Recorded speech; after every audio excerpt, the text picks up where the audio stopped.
Crossover. Oh, killer crossover. Just crossover. It just crossed him over nastily. Another victim to the crossovers. Cross him up and sit him down.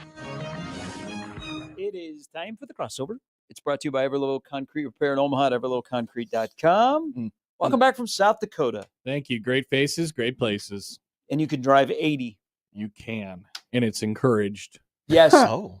Did you have an inkling to go to Wall Drug when you saw the sign? Oh, the signs were firing up north of Sioux City there. And I did explain that I had been to Wall Drug many, many times. And it's a great stop if you just happen to be driving across the entire state of South Dakota, westward bound. But we did not go that far, fortunately enough, which was great. You went just north of downtown. You went past the mine. You got off on the right and drove into Denny Sanford and then to the ballpark. Well, we had to do a little pit stop. To go get something before so we actually went around the town a little bit.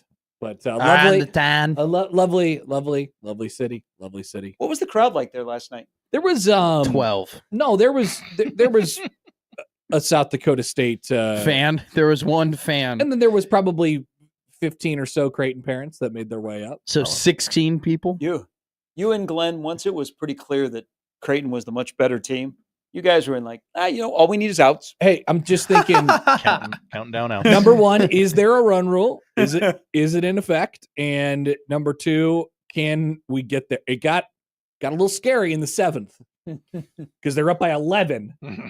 And then they give up a run, and then they're up by exactly 10. They need to be up by exactly 10 or more to get out of this thing. And thank you to Anthony Ungo who got the final 3 outs. I hope you guys were not speeding up by Sioux City because they have cameras. Really? Yeah. Oh, we were speeding. So you can go a bajillion miles an hour. Well, but don't go any more than once don't you go get, a bajillion and once one. you get within eye view of downtown Sioux City, they have speed cameras. Because I know a couple people that have gotten tickets coming back. Oh wow! Through that area. Interesting. And the sign, so they have to tell you that they have radar cameras. That was Iowa's problem, but right? it's like really small. And so like the stretch before you get towards downtown, like there's that bridge in Sioux City on 29. So luckily there was some. Luckily, I guess there was some. It got down to one lane at one point. You're safe. So yeah, I think we were good. I got pulled over for being a bad driver on Tuesday. I was recently. Really? I was driving to Lincoln, and I was in the left-hand lane, and I had looked down at my phone to change, to pick a YouTube video to listen to. And so I'm driving, and as soon as I look down and I look up, I see the cop car right there, right? So I immediately throw the phone. Whoops. I'm in the left-hand lane, and the car starts move, the cop car starts moving, and I go, son of a, this is ridiculous. So he's moving up, he's on the shoulder, he gets in the left lane, and I go, I was like, I know he's running my plates right now, he's gonna throw up the lights. So I go ahead and I move over to the middle lane, right? And then he moves with me. Then I move over to the right lane. He moves with me. I'm like, this is crazy. So I got the excuse ready in my head. I have one hand on the wheel. I'm already pulling out the registration and everything like that. The lights flicker on. I pull off to the right, and he rolls down the window, and I just hand him license and registration. And he goes, no, I don't need that. You were driving on the yellow line, too close to the yellow line on the left-hand lane. And then when you went over to the middle lane, you didn't put your turn signal on long enough. You got to make sure that your turn signal is on appropriate amount of time to warn drivers that you're moving, and you did that twice. So that's why I pulled you over. A blinker does. Yeah. So he literally just goes, "You suck at driving," which is why I pulled you over. He said that. No, but no, not a quote, not a real quote. Oh my but that's God, what that I took away from that. And then he was like, and then I think he might have thought I was drunk because he goes, Are you coming from anywhere? Yeah, where you coming from? Where are you going to? And then he saw the Illinois license, and he's like, "Where did you come from? Where yeah." did you go? He's like, why are you in town? So he was pressing me. Hey, they got to ask those questions. Well, I didn't get a ticket. I think they got a very bad man. I was so mad. I looked at it on my phone for 2 seconds, and then I saw the cop car. And then when I moved to the middle lane, and then he moved with me, I flipped. Theo says W for the police. Of course. Hey, my I'm ride sure along, Matthew will say something too. my ride later. along with the Rhode Island State Patrol.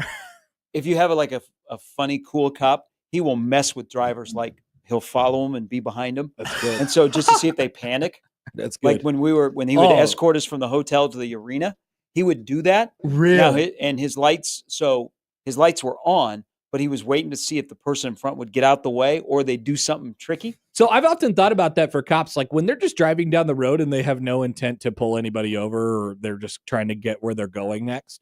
How annoying must that be? Because no matter what, the person in front of you is always going slower than the speed limit. I mean, that must be horrible. It has to be. I slow down to the speed And they're limit. not, and generally they're not going to flip on the lights to get you out of the way. They just have to maneuver their way around you. Everyone is going slow around you. That is a great point. I never thought. I feel bad. I feel bad for those police. Neither do officers.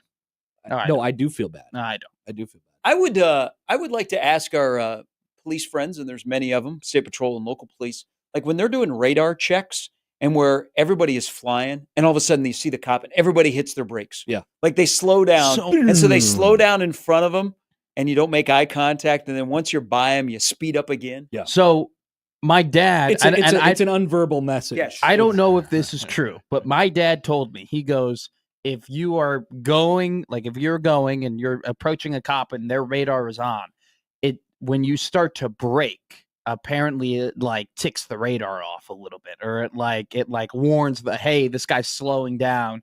Here's what his speed was, or their speed was when they were slowing down. I don't know if that's true, but my dad claims that when you brake, it sets off the alarm. Hey, can we go back to something for you real quick, Matt? Go ahead. Why have you not officially become a Nebraskan? What does that mean?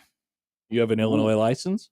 Yeah, I will. I have to do it. I'm lazy. What is it? It's just laziness. It's not. It's I don't legit. want to be from this bum of a state. It's legit. It's legit laziness, and I actually do need to get a license because number one, I'm flying soon, so I need to have a real ID. And secondly, when I got my Nebraska fishing license, I filled out the part that says that I'm going to be a resident, which means that like my license costs less. So like I have to like get a real Nebraska ID. You probably should do that. I think there's a law actually that says that you have to do that. I need to do that. Yeah. Now it says that like I have a waiting period to get my ID, like for my fishing license, but I do need to do that. It's pure laziness and the lack of mail. But you got on the fishing. I do have the fishing license. Yeah. Interesting. Of course I have a fishing license. You gotta have a fishing license. Email from John regarding Wall Drug. Connor, you are wrong. Wall Drug is a massive tourist trap and an absolute miserable experience. Disagree, John. Disagree. What is Wall Drug? You got to stop at Wall Drug. It's a massive tourist trap. So the way that you popped up in your seat and scooted over to explain to me what this Advertised abomination heavily is. along 29 in South Dakota. When you drive across Interstate 90 in the state of South Dakota, say you're going to the Black Hills or you're going to Montana or something like that. Okay. There's nothing there. Nothing. Which is why I've never been down that road. There's the Corn Palace, and then there is Wall Drug. And Wall Drug is just a place that has a bunch of little shops, and you could buy hats and clothes. And food? You can get a big chicken sandwich. Is it a store? Like, is it a Wall Drug store? It is many stores. So it's a store. It's a store that holds many stores. Yeah, it's sort of a mall. It's a mega store. It's sort of a mall, but it's like a South Dakota, like a very old school South Dakota mall. I don't really know how to describe it. I wouldn't know what old school South Dakota entails. Yeah, I don't even know what current school or new school South Dakota would be. It's of its time, and its time is long ago. I do know this because they don't Legion baseball in South Dakota is pretty strong, but it's tough to play Legion baseball there because all the kids work at Wall Drug. Yeah, during the summer. Yeah. Mm-hmm. Platcat says we should take Austin there and say that it's the Mall of America. Good prank. Check this out. Now, it would be a little bit more than 5 hours away, I think. Well, maybe. That might be similar. Yeah, I don't know. How long would it take to get to Wall Drug from here? We should do 1620 to Wall Drug. Austin's mind is going to be blown when we tell him that there used to be right there 620. the Metropolitan Stadium where the Twins and the Vikings played, and the Met Center where the North Stars played. That's exactly right. You can look up as you're looking on Camp Snoopy in the middle of Mall of America, and you can see a big chair that's just sitting on the wall, A seat and attached to the wall. and then home plate. There's home plate. I spent the first 2 years of my life in Minnesota, in Minneapolis, Minnesota. That's where I was nearly born in Minnesota. And there's just a lot of pictures of 2-year-old me at Mall of America. I was nearly born in Minnesota. I was born in Evanston, Illinois, and then the next week we moved to Minneapolis. Wow. And part of they had to wait for my birth What a for me to be time. born, and then it was like, all right, we're moving to Minneapolis. No kidding. So the first 2 years, How long did you live in Minneapolis? 2 years, 2 years. and then we came back to Chicago. You have Minneapolis roots. I have a bunch of pictures of me and my mother and family at the Mall of America when I was a very little child. Wow. It's just a random thing. Wow. So there you go. Fun fact. Wow. Staple of my life, Mall of America. You should go to Wall Drug. No. Why would I? It just sounds like a crappy the Chicago mall. Go to the Black Hill. No, it's not. None of it is Chicago. There's nothing Chicago about it. No. It sounds like just a crappy mall. No, it's not crap. What about it? It's not like how you described it. It's unique. It's unique. In And what way? It's very South Dakota-ish. I don't know what that means. Little Everybody old. says that it's old school, new school, South Dakota. I don't know what South Dakota is. I've never been there. I don't know what South Dakota is. Okay, how could I describe this so Matt would sort of understand? Exactly. Everybody goes, well, it's really South Dakota. I haven't been there. Well, just what do you think of South Dakota right now? I mean, do you think there's anything there? I think of a rabbit. It's like A rabbit. Yeah, A rabbit. because of the jackrabbit. There is a jackalope. What is that? You could sit on the jackalope. What is a jackalope? I don't know. I think they made it up at Wall Drug. I don't think What is this is all gonna drug? help. Go to but the jackalope and sit on the jackalope. Get a picture with What the is jackalope. it? I've never I heard got a of picture with the jackalope. jackalope. Is it an antelope and a jackrabbit? I don't know. combined? Let's go find it. It's like a faux flea market. Yeah. Yes. Yeah. That's a good way to describe it. Hey, Yeah, I because don't flea know that markets are rampant. you seem where to, I as a grew up. kid, have spent a lot of I time knew in it was South gonna Dakota. The family always No. vacation? No, it's my wife's part of my wife's family is from that area. So we've driven out there a couple times. And then the last time I was there, we went to a wedding in the Black Hills, and we of course had to stop at Wall Drug. Once again, is it like how do you spell? Is it Wall space drug? WAHL. Yeah. Wall is the name of the town. Wall. Okay. And then you got your drugs there in Wall. Well, it's like drug in the sense that CVS is Like a drug is store. a No, drug store. okay. Yeah. Okay. So you have Wall, South Dakota. You have T, South Dakota, which is... Is there a T drug? No, but T is like a growing, I guess you'd call it a suburb of Sioux Falls, but it's like 20 miles away. Okay. Here's the last time I was. Jesus. What? Don't you like my hat? You I was trying on cowboy hats. You look like you're about to rob a bank in Saint Denis. Well, it was. It's an older version of the It was world's largest truck stop. Okay, there you go. That's not bad. See, my That's partner not gets bad. me because my partner knows that I recently just stopped. They have a sign that you could buy off this wall made in bedazzles, and it says "Old Gringo." You could buy that. You could buy it. Why could I buy that? You could buy it. I'm a young gringo, if anything. Anyone could buy that. Josh, do we have any flea markets in Omaha? Yeah. They're John, like Flea markets used to be more prevalent, they're right? like pop-up flea markets. Like what do Did they Junk have? Stock run the flea Yeah. market out of town? maybe What is the farmer's market? What's the difference between a farmer's market and a flea market? a farmer's market is fresh-grown vegetables. Correct. And salsas. Yeah. No. It's all- And jalapeno it's jelly. all And salsas- lemonade. salsas and jellies. And breakfast burritos. 100%. So now you get it. And a flea market is. There's fleas. You want the shirt my grandpa died in? Jesus. That's true. Craig says, Wall Drug is like if the movie Yellowstone and the city of Des Moines had a baby. Yeah. That just makes sense. Whoa! Get wrecked, Gary. Hey, Des now. Moines sucks. Now, Des Moines is a little bit better than when I lived there, but I mean, Des Moines is the AAA to Omaha. J-Man says Wall Drug is the brass armadillo equals brass Oh. armadillo in the Badlands. You ever been to the brass armadillo? Why are you asking me if I Hey, have been? hey. Let me tell you something right now. Brass armadillo off of 80 The is quite an Gretna. experience. guys, Definitely. KYP, know your personnel. All right. from where I came from, I have not been to any of these Midwestern Great Plains weird stores / like extravaganzas. You We're would giving love you it. places to go. You would love it. You would love Wall Drug. No, I wouldn't. You These would- are the opposite places of where I grew up in and what I enjoy. But that's the point. You get out of your element a little bit. We need to get you out of your element. I like taverns and speakeasies and not This drugstores. is sort of tavernish. Yeah, you know, You could probably get a sarsaparilla there. exactly. Is there any Yeah. place that sells Old Style? I can't find it. Yeah. Yes. Many- I need to be given. many- Someone email me. many- Matt at 1620 the zone. Where Almost can I find Old Style? every grocery store.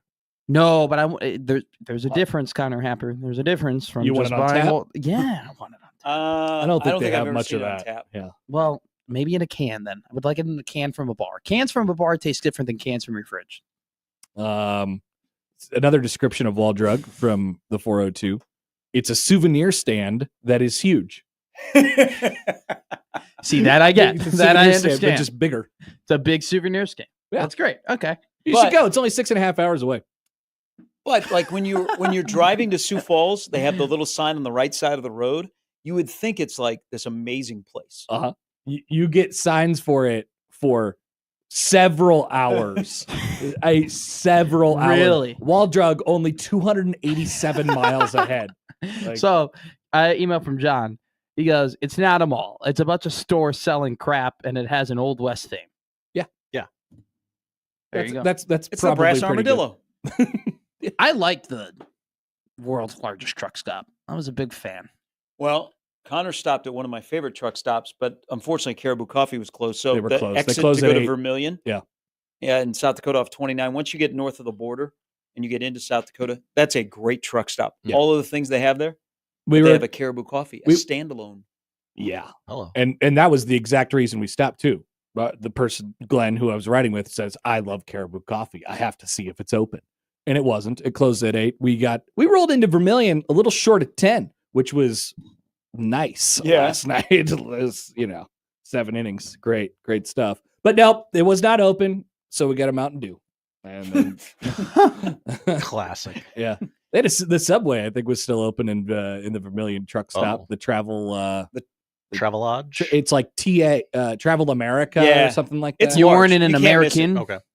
I am an American. No, an American. Oh no, But Well- no, not a hotel. I was mistaken. I'm Okay. sorry. I have not stayed at the American. Oh, but there is an American type hotel once you get to Vermilion across the street from the Dakota Dome and the basketball arena. Oh yeah, I think an American. Very much to do in is- Vermilion. go to Vermilion. Oh, It's, no. it's very close. no. They have the rock and roll history of rock and roll or something there. Okay, They have cool. a museum. in Ohio? No, in Vermilion, South Oh. Dakota. I'm okay. Tom That's the Brokaw. Rock and Roll Hall of Fame. Yeah, It's I'd like- go to that. This is the museum of. You go to music or Cleveland, but something. not Vermilion. Well, no, I'm planning out my summer trips right now. I'm going back to Chicago. Got to get a Cubs game in. Then I'm going to Nashville, and then I'm going to Vegas at the end of the year. So we got to get you to Wall Drug one of those weekends. no, Just drive up to Nashville. South Dakota. Vegas, Chicago, Wall Drug. Kelly Pfeiffer lives in that area. Oh yeah, he's Mitchell guy, right? Yep. Yeah. did you say hi to him? You stop by Kelly's? Well, I'd like to go do a story. My first feature story. I'd like to talk to his barber. Is this like when Abraham Lincoln died, they like asked the gravedigger or whatever? Like is this comparable? Like talking to Kelly Pfeiffer's barber? Hey, he. When did you change it? When did you decide to change it up? What was that process like? Yeah.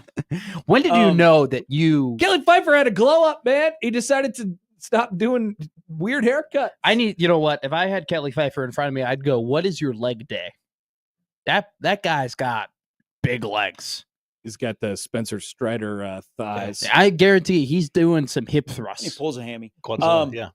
He is so when he works the Summit League, he'll his radio guy, you talk to him a little bit. He actually a really nice guy. He told me his story one time. I saw him during the summer at an AU tournament because they were having an officiating camp. Did he do many NCAA games? I didn't see him much. I know he wasn't on the second weekend of the Final Four. Let's go to the ref report. Where's Joey when you need him? I do not remember seeing him I feel like I would have marked it down in my brain. Oh, Pfeiffer's doing the game. Yeah, I don't think he worked much in the NCAA tournament. There's a ref report on Ken Palm. Well, there's a Ken Palm. It says who does. It says all the refs, and then there's like a ranking, but it's kind of like this back. You have to.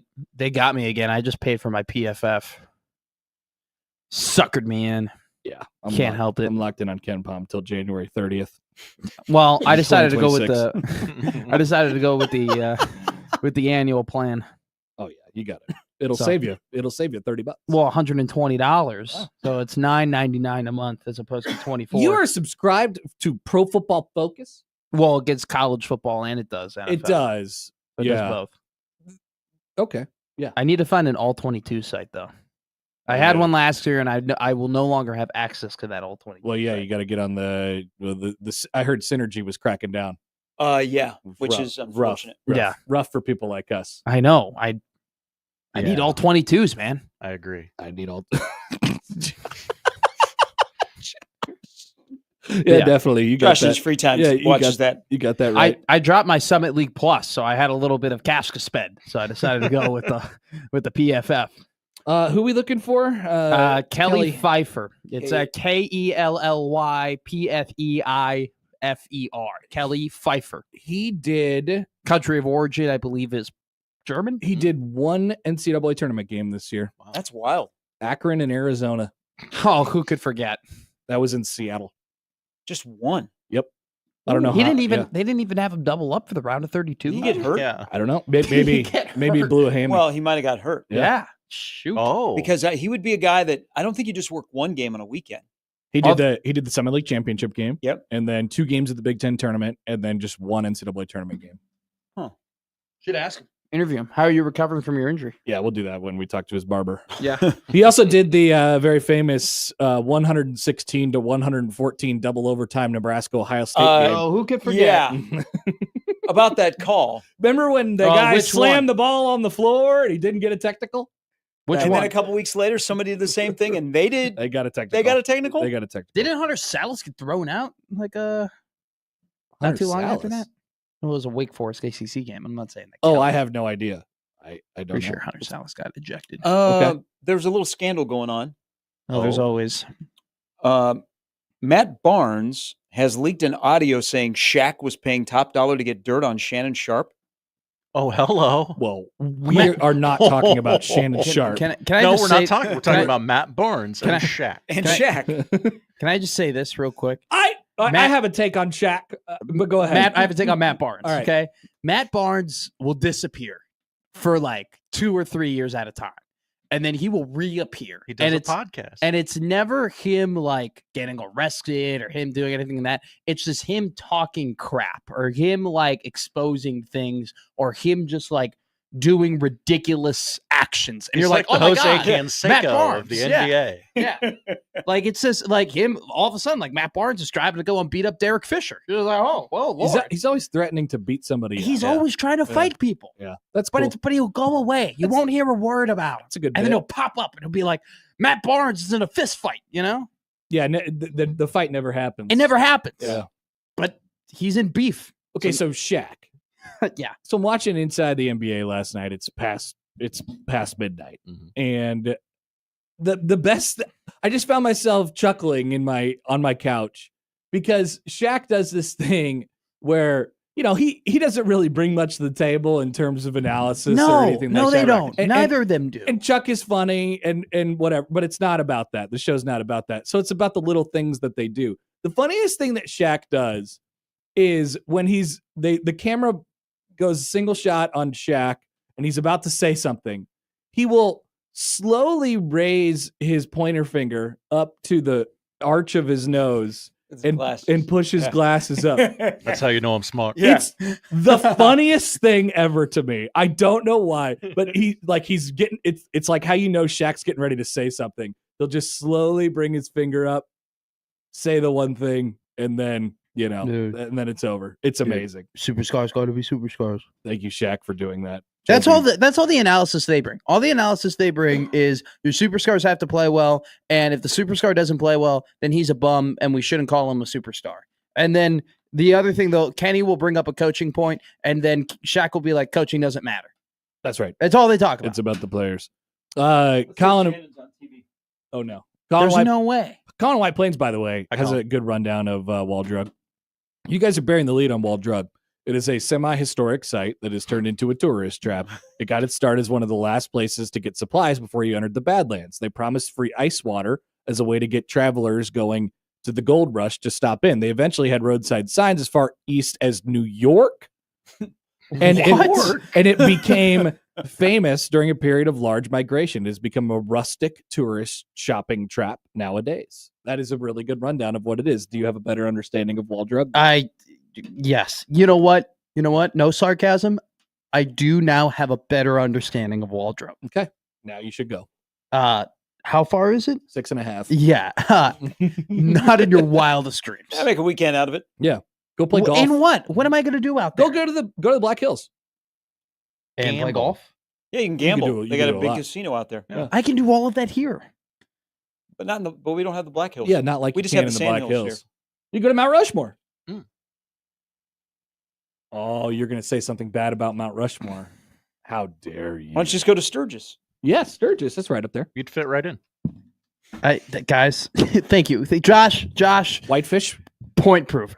Okay. The fact that you said that and everybody chuckled is the reason why while you're up there, I would not go up there. Go to okay? Montana. Montana's right there. You know, the bikers. Keep going to Canada. How about you get out of our country? The bikers will tell you that Sturgis is so corporate now, it doesn't matter. Will they? Yeah. Are you tied in with the bikers? You talk to anyone that's a diehard. Go talk to Crash Davis, and he'll go tell you, yeah, Sturgis is corporate now. Can I ask you something? I love Crash. That's not. Is anything every time we talk about Everything's good worse. question. Good question. Everything's worse. Everything we talk, man, back in the day, it was so much better. Is anything better than it was 20 years ago? Great Yes. question. Yes. Okay. What is?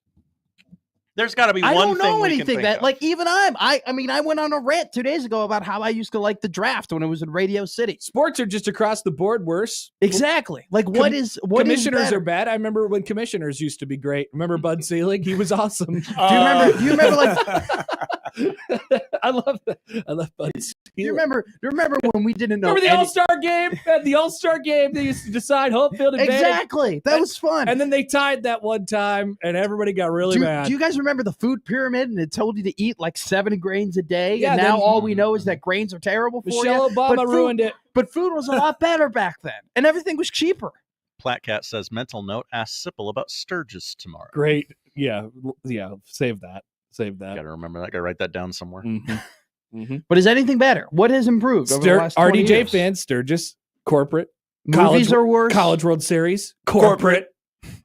Oh man, I watched all the videos of Mike Patrick in Rosenblatt Stadium. Oh, yeah. There's good stuff. Good stuff. Remember Rosenblatt? No. Now it's just a tiny field with nothing, and It's a wiffle ball. that's worse. A lot worse than it was.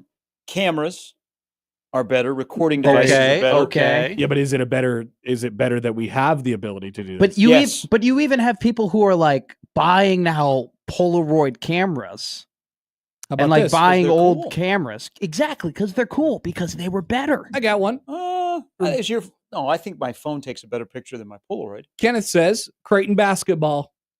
True. Great in basketball. Why are you looking everything, at me? everything. The What do you arena, think the about that? experience, the Yeah. team. Yeah. What do you think about that? Yes. Yeah. What do you want me to? Yes. Is Nebraska basketball better than it was 20 years ago? Probably about, Collier. probably about this. Well, Maybe A the little arena's better. the arena's better. The league. Crown title, It's probably.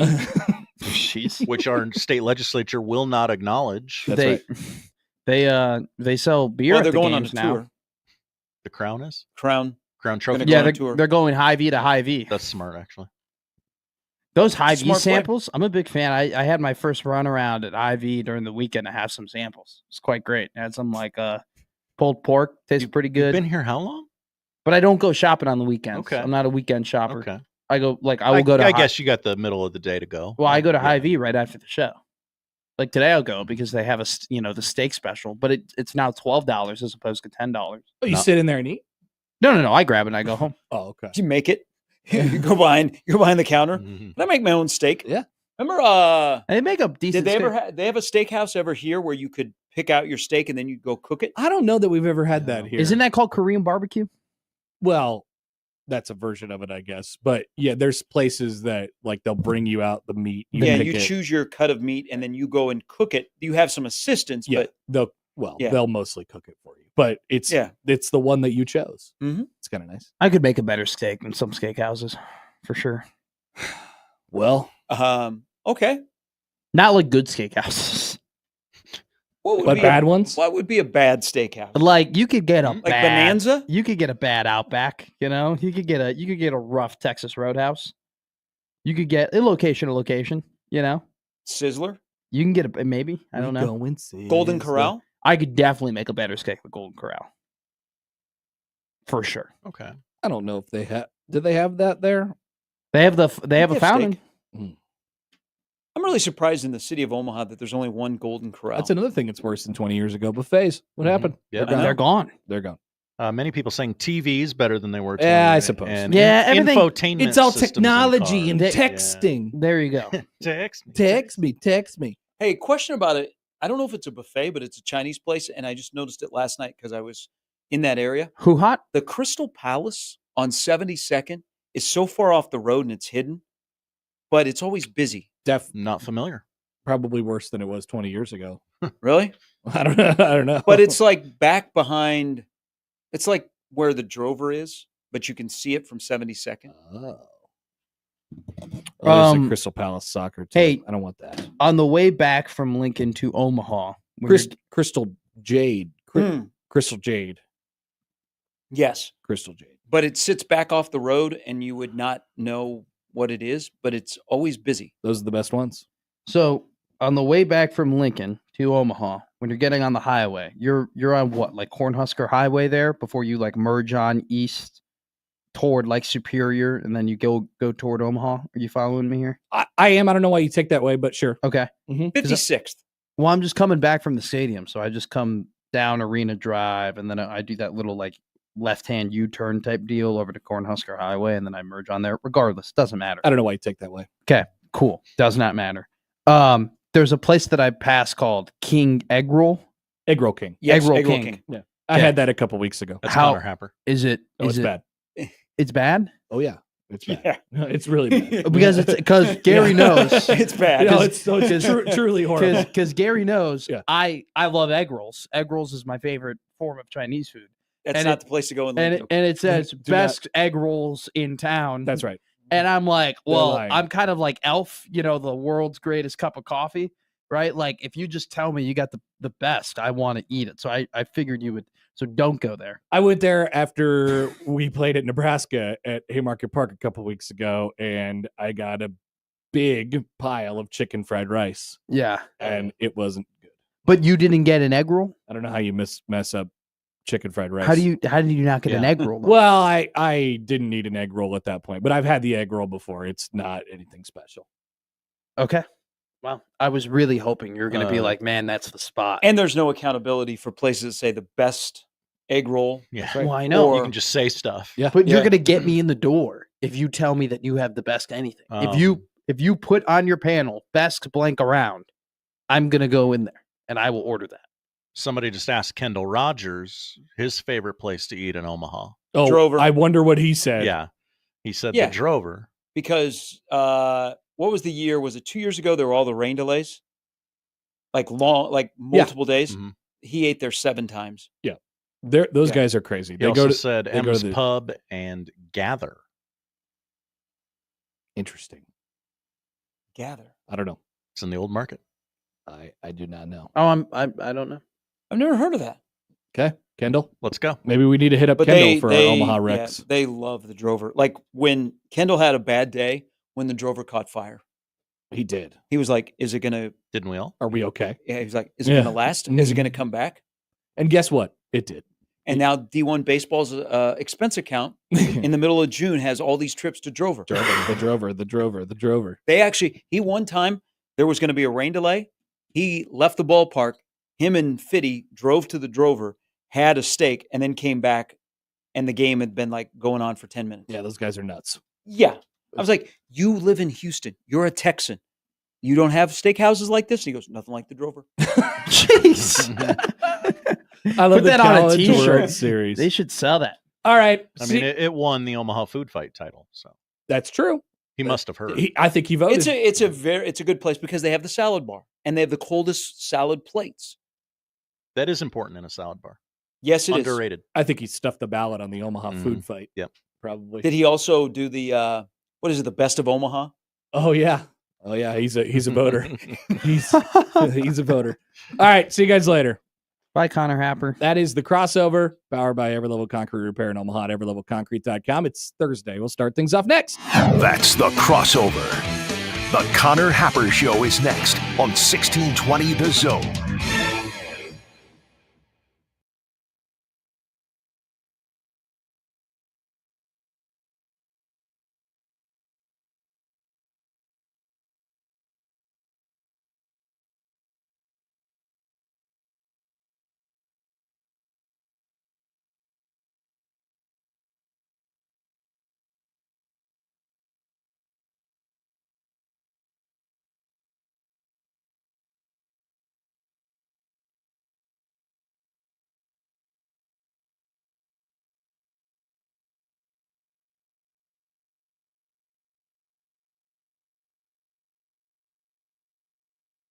Keep the rain jacket handy Thursday with chances for on and off scattered thunder showers throughout the day. Pockets of heavy rain possible at times, mild with highs around 70. I'm meteorologist Sean Everson from KETV Newswatch 7.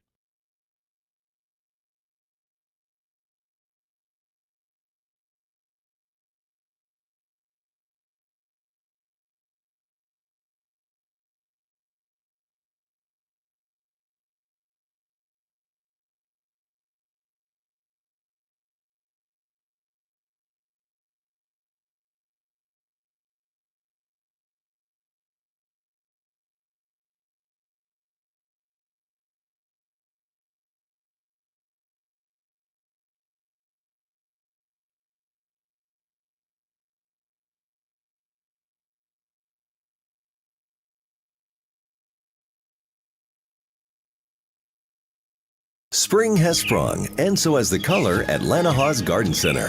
Whether you're a seasoned green thumb or planting your first bloom, we've got everything to bring your garden to life. From vibrant flowers and freshly harvested trees to one-of-a-kind garden accents, it's all right here. Our expert staff will help you bring your vision to life.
It's the Connor Happer Show. Are we sure we want to do this? Could you, make an announcement that we're ready? It's the Connor Happer Show on 1620, The Zone. All right, here we are. Welcome in. Happy Thursday. It's the Connor Happer Show here on 1620 The Zone and on 1620thezone.com. Connor Happer, Josh Oddson with you. Welcome to a Thursday edition of this very program. Josh, South Dakota, Sioux Falls, lovely this time of year. I'll just say it. Wow. The Falls. Bold, brave take from Connor Happer. That's right. That's right. So many people want to tear down our neighbors to the north. I know. And they're probably yelling at us because we probably send them smoke like Kansas does to us. Yeah. And I don't want to disparage that state. Lovely, lovely state. Connor Happer building bridges. That's what I do. Today on the show, Jacob Padilla will join us here in about 20 minutes. We'll talk some hoops with him. You got to get some NBA takes out of him. Yeah, someone's got to talk about these playoffs. Some Creighton stuff and why Marquette basketball is allergic to the transfer portal. Michael Bruntz will join us at 12:30, and Omaha Supernova's Kendra Wait will join us at 1 o'clock. I imagine we'll talk about some Creighton stuff with her as well. That's the lineup. Powered by the Rooferys at John Higgins Weather Guard. Would like to hear from you all today on the show. 402-951-1620 on the hotline. You can call or text that number. Tweet at Happer Show at Connor Happer on the JTech Construction Zone Twitter feed. Email Connor, Josh O at 1620thezone.com on the Equitable Bank Zone inbox. And we say good morning to the YouTube streamers today who have all attempted to describe wall drug to young Matt this morning. Thank you for doing that. It was educational. I don't know that we really figured, put a clear picture in his head. Maybe one day we can get him to go. He's got to experience the Midwest or the upper Midwest. Yeah. Sounds like it didn't shoot to the top of his list like Austin and Mall of America, but I don't think so. No. Maybe But eventually. he's a little bit more stubborn. We'll get him there. Today, judges, or specifically one judge, is putting down the hammer on these lawyers. They're saying, hey, you better do this or I will throw your settlement in the garbage can. Oh, my goodness. We will talk about that today. Matt Rhule, I assume you guys talked about this yesterday. Matt Rhule's comments on Shedeur Sanders. We did not. Oh, really? Mhm. Okay, fantastic. There's a lot to dive into with those. What does Dylan Raayola being 10 steps ahead of where he was last season even mean? Great question. Welcome to the NFL draft. It's really long, mostly unentertaining, and that's just the first round, which begins tonight. Everything used to be better, Josh. I don't know. Cam Ward might be my savior. I hope you're convincing yourself of that. And I'm kind of starting to like Joe Mazzulla. Wow. Yeah, I don't know. I'm starting to like him. I like his bit. I like what he's doing. How many times has he watched The Town today? Keep going, Joe Mazzulla. I like it. Also, former quarterback Ryan Fitzpatrick brings up an important question. If you are number 0, can you be taken seriously? Oh. We will discuss during today's show. We're happy that you're with us today. Thank you for being here. We do have to take a quick break right off the bat here. We'll come back and discuss the happenings of yesterday and beyond. Once again, feel free to get in touch with the show. Off and running here on a Thursday on the Connor Happer Show on 1620 The Zone.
This week's Zone Deal is a $50 voucher to Exarban Cinema and ACX Cinema 12.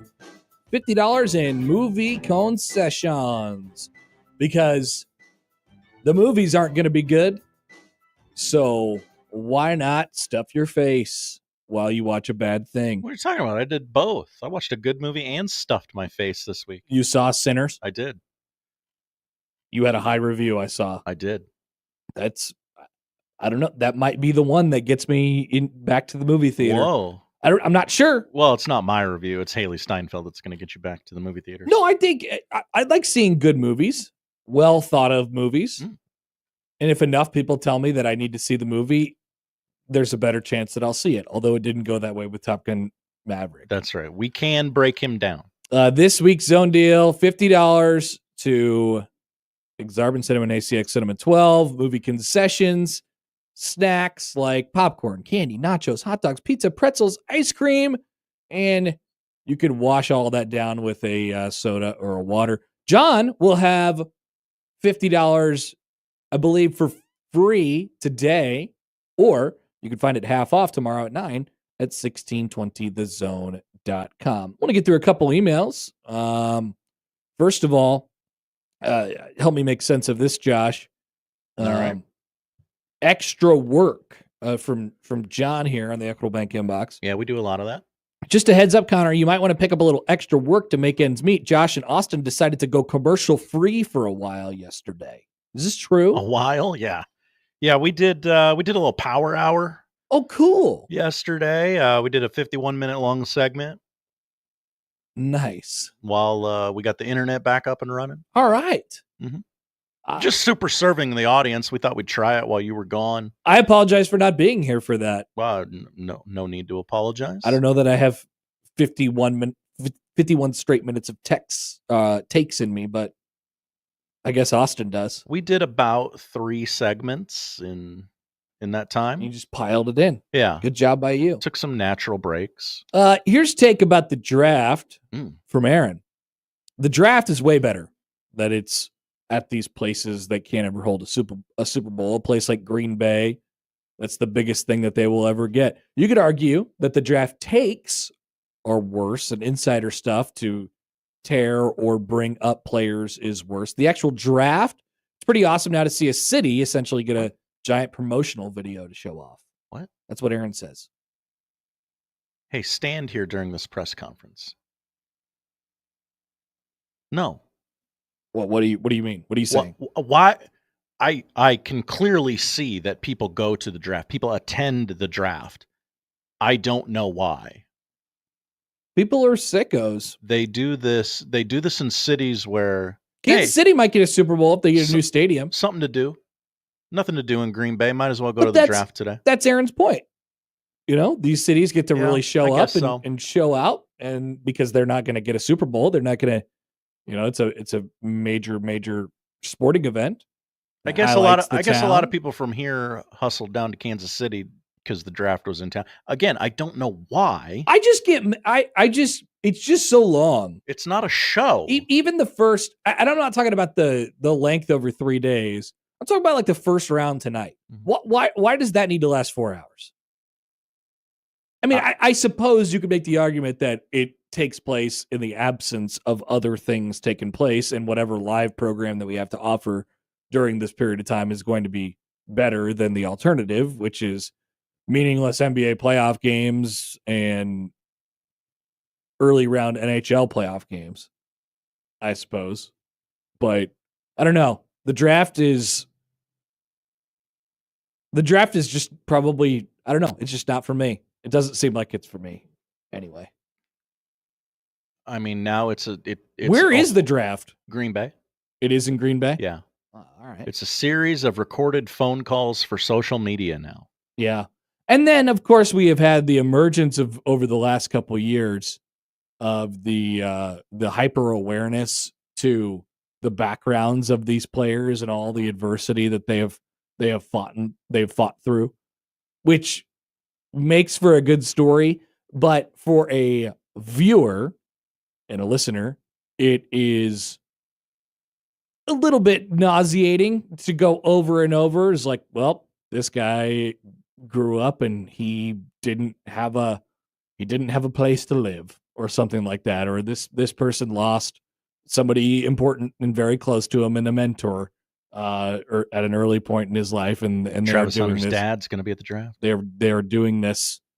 They're dedicating their entire NFL career to this person. Mhm. If it happens over and over and over and over again, we can mix it up a little bit. Get the gas mask going. I would love for there to be a gas mask incident. Does the tonight. NFL need it? Does the NFL need another gas mask incident to gin up excitement for the draft? Yes, 100%. Once again, I the draft is probably not for me. So people are going to watch it. And I probably will have it on in the background so long as our slow pitch softball games get canceled tonight. Josh, it's slow pitch softball season. Hell yeah. I'm so thrilled for you. So I think there's some rain that's coming in, but I'll have it on in the background and probably be throwing out jokes every now and then, but that's what it's there for me. The team I root for has the number 1 pick. I know who they're drafting, and I'm not going to watch. You're not going to watch? I'm not excited for it. Well, maybe, who they're taking. Like maybe it's the player that has me not excited. You know who they're taking. Yeah. I guess if I didn't know who they were taking, it might be more exciting as well. How did we get to the point where the NFL draft is like this is this giant TV product?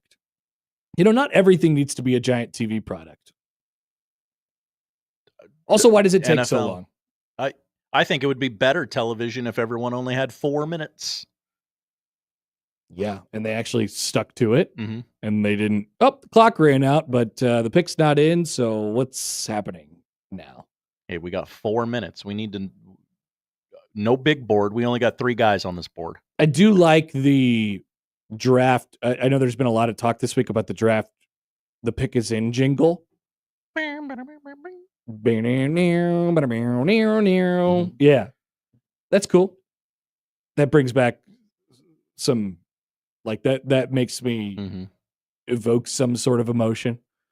But no, I don't know. It just doesn't. It doesn't really do it for me. Maybe I need to be more of a. Maybe I need to be more of a sicko. I'm not even like. If you like the draft, that's fine. I just want to know why. Like Michael Severe, big draft sicko. He really likes the NFL. Yeah. I really like the NFL, but I don't like the NFL as much as Michael Severe does. Right. And I don't think I'm going to get there. Platcat writes in. Hi, Platcat. But Jokic was drafted during a Taco Bell commercial.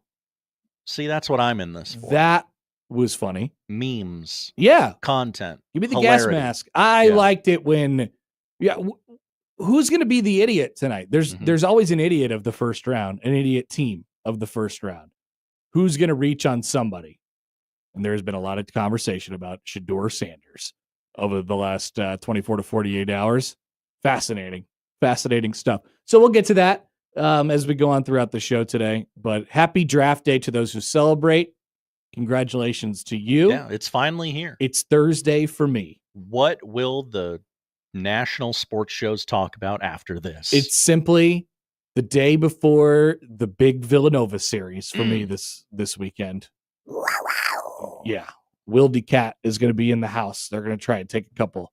So that's what I'm gearing up for. That's a big deal. NFL draft, Big East baseball. Yes. Priorities in check. Jacob Padilla is going to join us on the other side. We'll see what he thinks of the NFL draft, and we will check what he feels about the NBA playoffs, a couple transfer portal items. Jacob joins us on the other side on 1620 The Zone.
And now, the only cure for our basketball Jones. Hail Varsity's Jacob Padilla on the Connor Happer Show on 1620 The Zone. Baby. All right, Basketball Jones, Jacob Padilla of Herd at Sports joins us now on the hotline. Jacob, good morning. How are you? Doing all right. I've been better. Why? What's wrong? Nah, just got a cold coming on.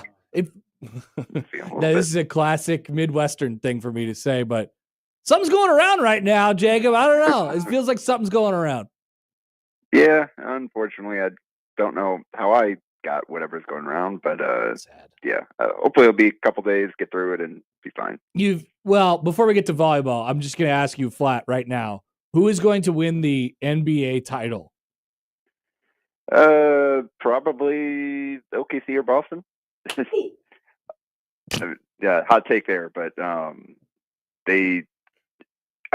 those two organizations just nailed the way they built their rosters and the way things came together at the particular point in time with the changing CBA and everything. They already had everything locked in and were able to make moves to maintain it. OKC still has enough guys on young contracts that they haven't really had to make tough decisions yet. And they've drafted so many players that have hit and added guys like Hartenstein to kind of round that out. Like I feel I really like Oklahoma City. Me too. But Boston, with obviously been there, done that, and if Tatum to get healthy and stay that way. Not that they need him to be great last year to win it anyway. Mm-hmm. But I will say Cleveland's been pretty impressive. They were pretty fun to watch last night. And I think that's got potential to be a pretty fun Eastern Conference semifinal there if seedings hold. But I have a hard time seeing somebody other than Boston or Oklahoma City winning at this point. It's a good learning lesson, I think. I mean, the three organizations that you just mentioned have really, they haven't done it the way that some of the champions of the last, 5, 7, 10 years, it feels like have done it. Or it feels like the way rosters get built nowadays, it's different from what those teams are doing. And those teams are the best three teams in the NBA. They've built over a long period of time. Obviously, they've been able to be, like when they play basketball, it's good. OKC has done nothing but, outperform its expectations for a long time now, and now they have a championship caliber team. But I think it's a good lesson to the sports world. Hey, they like thinking about this instead of just signing stars and trying to figure it out from there. There's plenty of value to that. Yeah, I think kind of the ideal roster now is 2 stars, some handful of veteran role players, and then guys on rookie contracts that are contributing. You need to be able to fill out an entire rotation where there's not really anybody that's a big weakness on either end of the floor. You look at OKC, they got so many dudes they can throw at you defensively. Mm-hmm. And none of those guys are complete liabilities on offense. Like they can all fill a role on both ends of the court. So that's just like there's no. You look at that OKC lineup, and just everybody's a really good defender. Yep. And they've got guys coming off the bench that can come in and defend as well. And so it's plus they've got the unique kind of stretch big and Chet Holmgren who can do a lot on both ends of the floor, like a stretch 5 rim protector type player. Like that's something that every NBA team's been chasing for a long time. Yep. It's one of the hardest things to find, and they've got one. Plus, they've got Hartenstein, who is a perfect just kind of connecting piece. Yeah, he's a real compliment to Chet. Yeah. Yeah, and that you've got him to throw at some of the tougher matchups that Chet may not be ready for yet. And Chet's skilled enough to make that work at the 4 and can slide to the 5 depending on what the lineups are out there and who's with him. So it's just a really well constructed roster. They've got so many of their young guys that hit and that fit in. And then Boston again, kind of the Brown and Tatum, and the degree to which Derek White hit and has continued to get better in his role has been ridiculous. It's insane how good he's been for them, and that really has unlocked so much for them to continuing to maintain this level, because they've got that level of production on a good contract, but nothing crazy to where that they can still maintain a good supporting cast run. You got Drew Howard, like they just got so many pieces again that you can put 5 guys out there at all times that can help you. You've spent a lot of time over the last couple of days. There's been some Nebraska volleyball media availability in preparation for their exhibition coming up on Saturday night against Kansas. What have you taken from what Danny Busby Kelly has said, and as she gets ready for to kind of roll it out for the first time, although unofficially, on Saturday? And I know you wrote about the freshmen and their opportunity to kind of show off. Like, what are you expecting for Nebraska volleyball coming up this weekend? Yeah, obviously, I think it's going to be really interesting for Nebraska fans to just kind of see what it looks like with Danny instead of Cook running the show, and what differences in style of play there are. It's definitely, like she's said, she is going to play her own way. They're trying to go a little faster.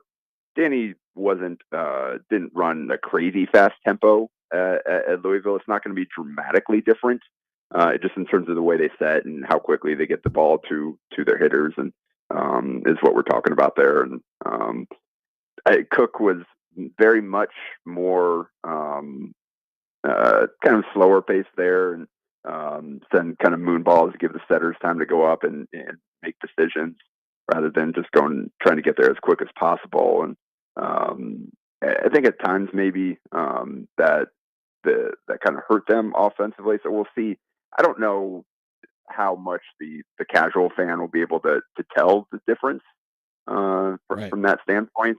I'm sure there's some volleyball sickos out there that will be able to kind of lock in on that and enjoy that. But for the most part, I think it is mostly just just seeing Danny there on the bench, and then seeing the newcomers and how they fit in. And that's kind of they're basically second of 3 scrimmages against another team, exhibitions, whatever you want to call them, because Omaha went and played them in a closed scrimmage about almost 2 weeks ago now. And what Danny said, her takeaway from that is, like, they changed lineups, they played a bunch of different players, and she didn't really see any breakdowns in communication or drop off in play, which I think is a testament to the freshmen and their readiness and the work they put in, that they can get out there and not really be much of a difference.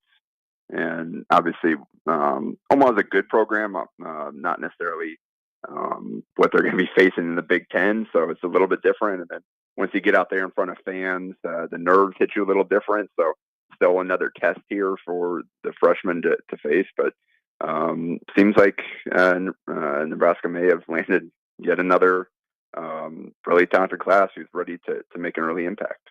Jacob Padilla of Herd Sports is with us. Creighton basketball, still kind of in a holding pattern at the moment. There's the Blake Harper thing that's floating out there. Is there anything specifically that you're sort of watching for with that team as it looks to put the finishing touches on its roster over the next couple weeks or so here? Not really. I mean, it seems like Harper's got his Final Four, Ohio State, Creighton, LSU, and return to Howard. Still a possibility. Doesn't seem like there's a whole lot of information coming out outside of that. So I don't kind of know what the timeline is there, or what he's thinking, but haven't seen a whole lot else. Again, like, I'm sure they're doing their due diligence now. We've seen the portal is closed, so outside of grad transfers and at this point, we're probably past the stragglers going in as well. So I think so. We know at least that Creighton's got everybody coming back at this point. They didn't lose anybody else to the portal. So they kind of have a feel for what it's going to be. It's like they're going after Harper. If they get him, that's a big boost to the top end talent, and certainly creates a rotation crunch. But everybody's kind of on board to figure it out. And if they don't get Harper, I think they'll probably feel good about what they have. It's just he's good enough that, like, hey, if you can get him, you take him and figure it out. But I haven't seen anything else that they're super. I'm sure they'll round out the roster. They need the practice bodies, if nothing else. But I don't know if there's another guy as highly touted as Harper that they're really going to push for. So I will be interested to see kind of how they feel. And now we're starting to see what's going to happen with the house settlement and the roster issue, the roster limits. Does that change how they go about it? Because like until that goes through, I think like it's still going to be the 13 scholarships until the settlement get passed and the roster limits. And if that goes away, I don't know how that impacts what the scholarship limit will be if the roster limit doesn't go through as currently constructed. So that's something to watch now too. Is all right, how many scholarships do these schools actually have to hand out? Are they gonna be able to recruit normal walk-ons beyond the 15? I don't know how that's all going to play out. Obviously, what we've got, the judge gave the parties 2 weeks to kind of adjust it and figure it out. And if they get that done, then it should go through. But yeah, that was something I was thinking about earlier. It's like, wait a second, kind of operating this whole time as if, all right, 15 spots, you can offer as many of them scholarships as you want. We've seen a lot of teams going after a lot of players now, but yeah, that's kind of the craziest thing about this is all these schools having to go about constructing their roster and making moves under the assumption of how things are going to be without certainty. And I mean, we've seen with Rhule and football and kind of how he's been operating. Like, I'm not sure he knows what he needs to do or how to do it at this point with his roster, and because obviously they're beyond the roster limits at this point. He's talked about that's part of why he is adding the scrimmage is to give guys that probably aren't going to be here past the spring a chance to go out there and play at Memorial Stadium, put some tape, kind of create those memories here before they have to find a new home.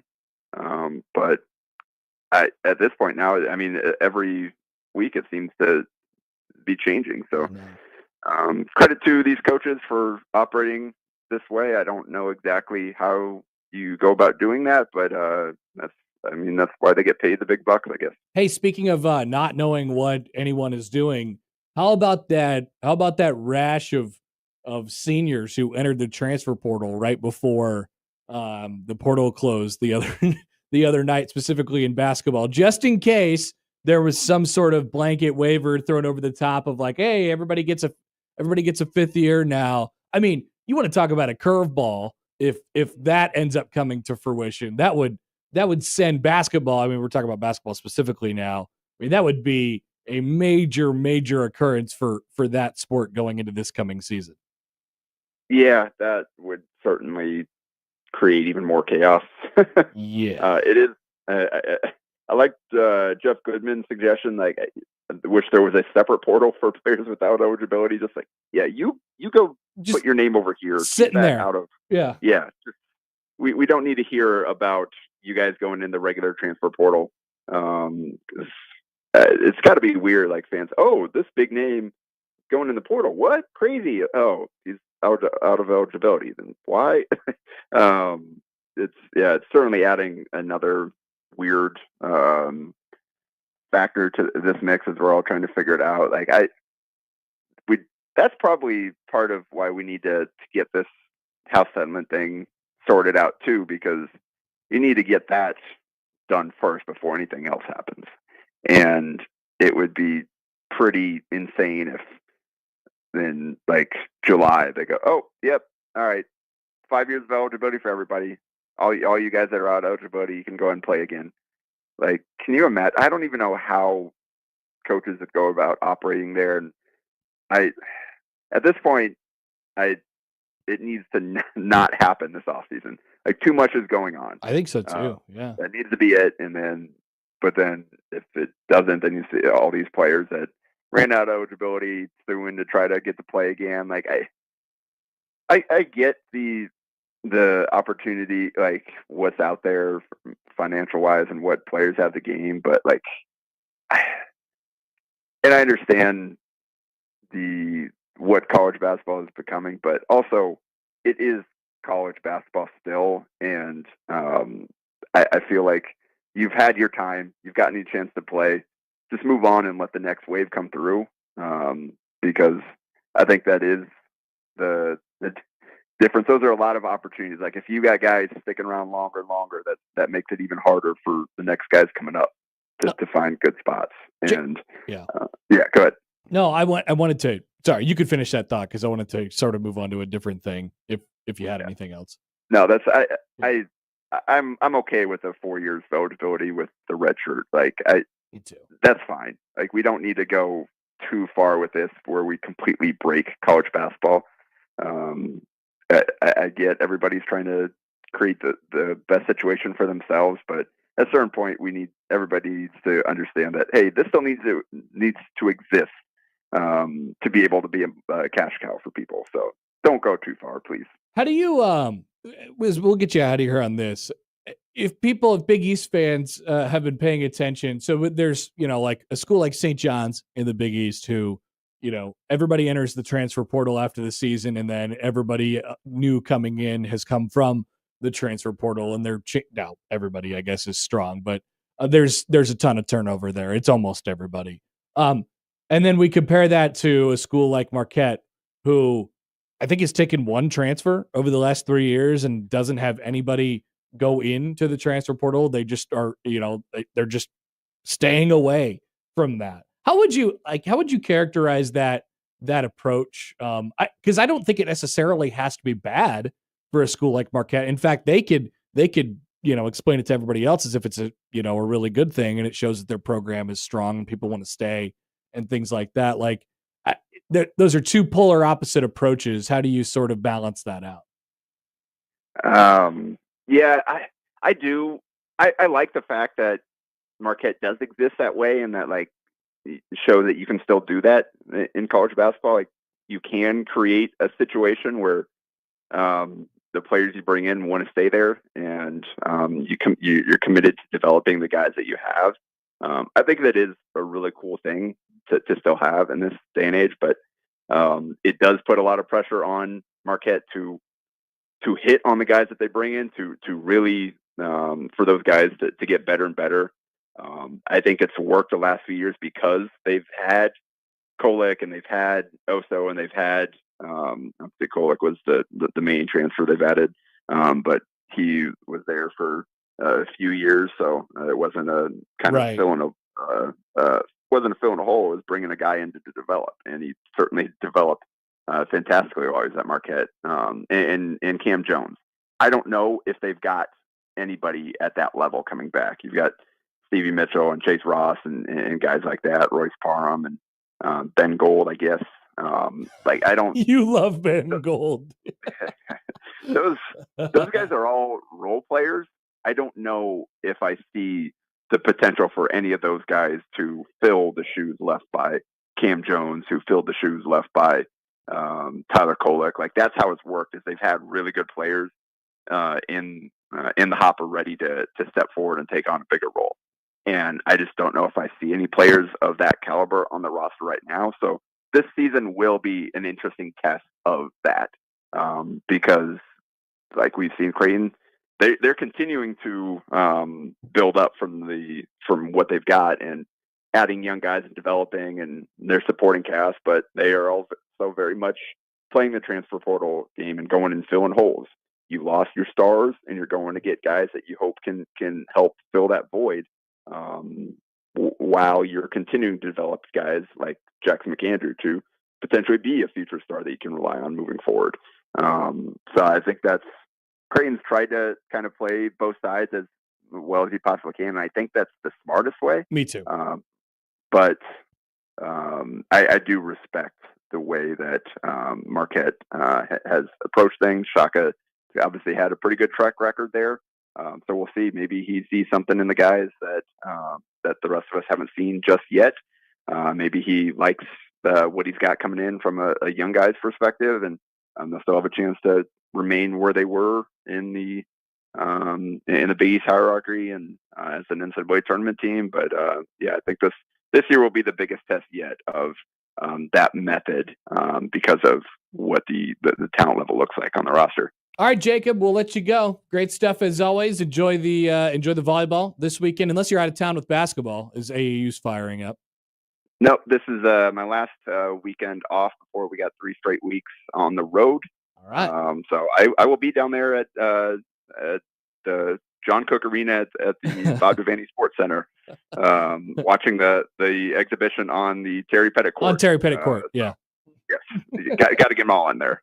We were talking about So if Danny kind of follows this and you make it 4 straight, what gets named after her? Good one. If she goes on and wins a couple titles and keeps Nebraska a top 5 program throughout her career. The Danny Busboom Kelly net. That's what we came up with as well. That was the first suggestion that we made in the media room. So she hits it over the DBK net, and okay, that's a conversation for a little bit down the road, but we'll keep it in mind. Thanks, Jacob.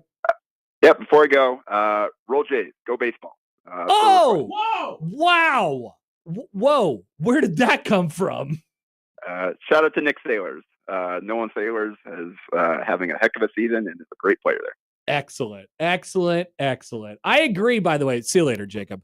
I agree. Shout out to Nick, Nolan's dad. Saw him up in Sioux Falls last night. Wow. Just taking the road up to I-29. It's like, whoa, what's going on? Creighton might have something going. I don't know. A little something going? I don't know. Oh, hell. I don't know. We'll see. There's 4 weekends left. Jacob has taken notice. That should tell you something. Whoa. I'm shocked by this. This is surprising. What a development. Wonder how much Nick, sent Jacob's way to get in a roll Jays. Hey, you got to go roll Jays, go baseball. Yeah. Very, very interesting. All right. We'll be back. More to come here on the Connor Happer Show on 1620 The Zone.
right, what a moment for college baseball.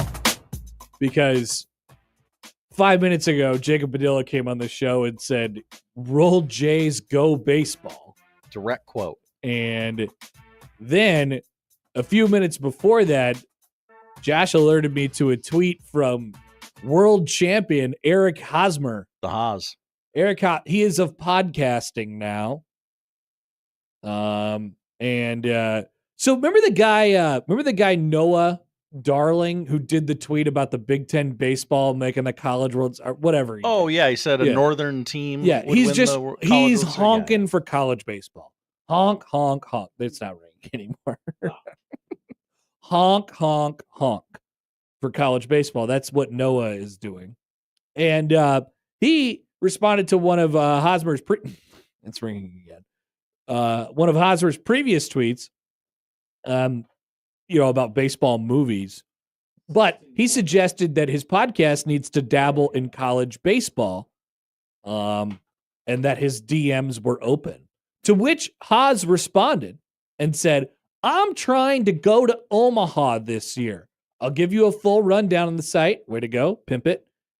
A pregame or game day-like set somewhere in Charles Schwab Stadium would be sick. Trust us, we know it would be. No sleeves allowed, though. It'll be toasty. Oh. It will. He's right about Omaha weather in June. How did he know that? Probably because he's been here in June as a member of the Omaha Storm Chasers.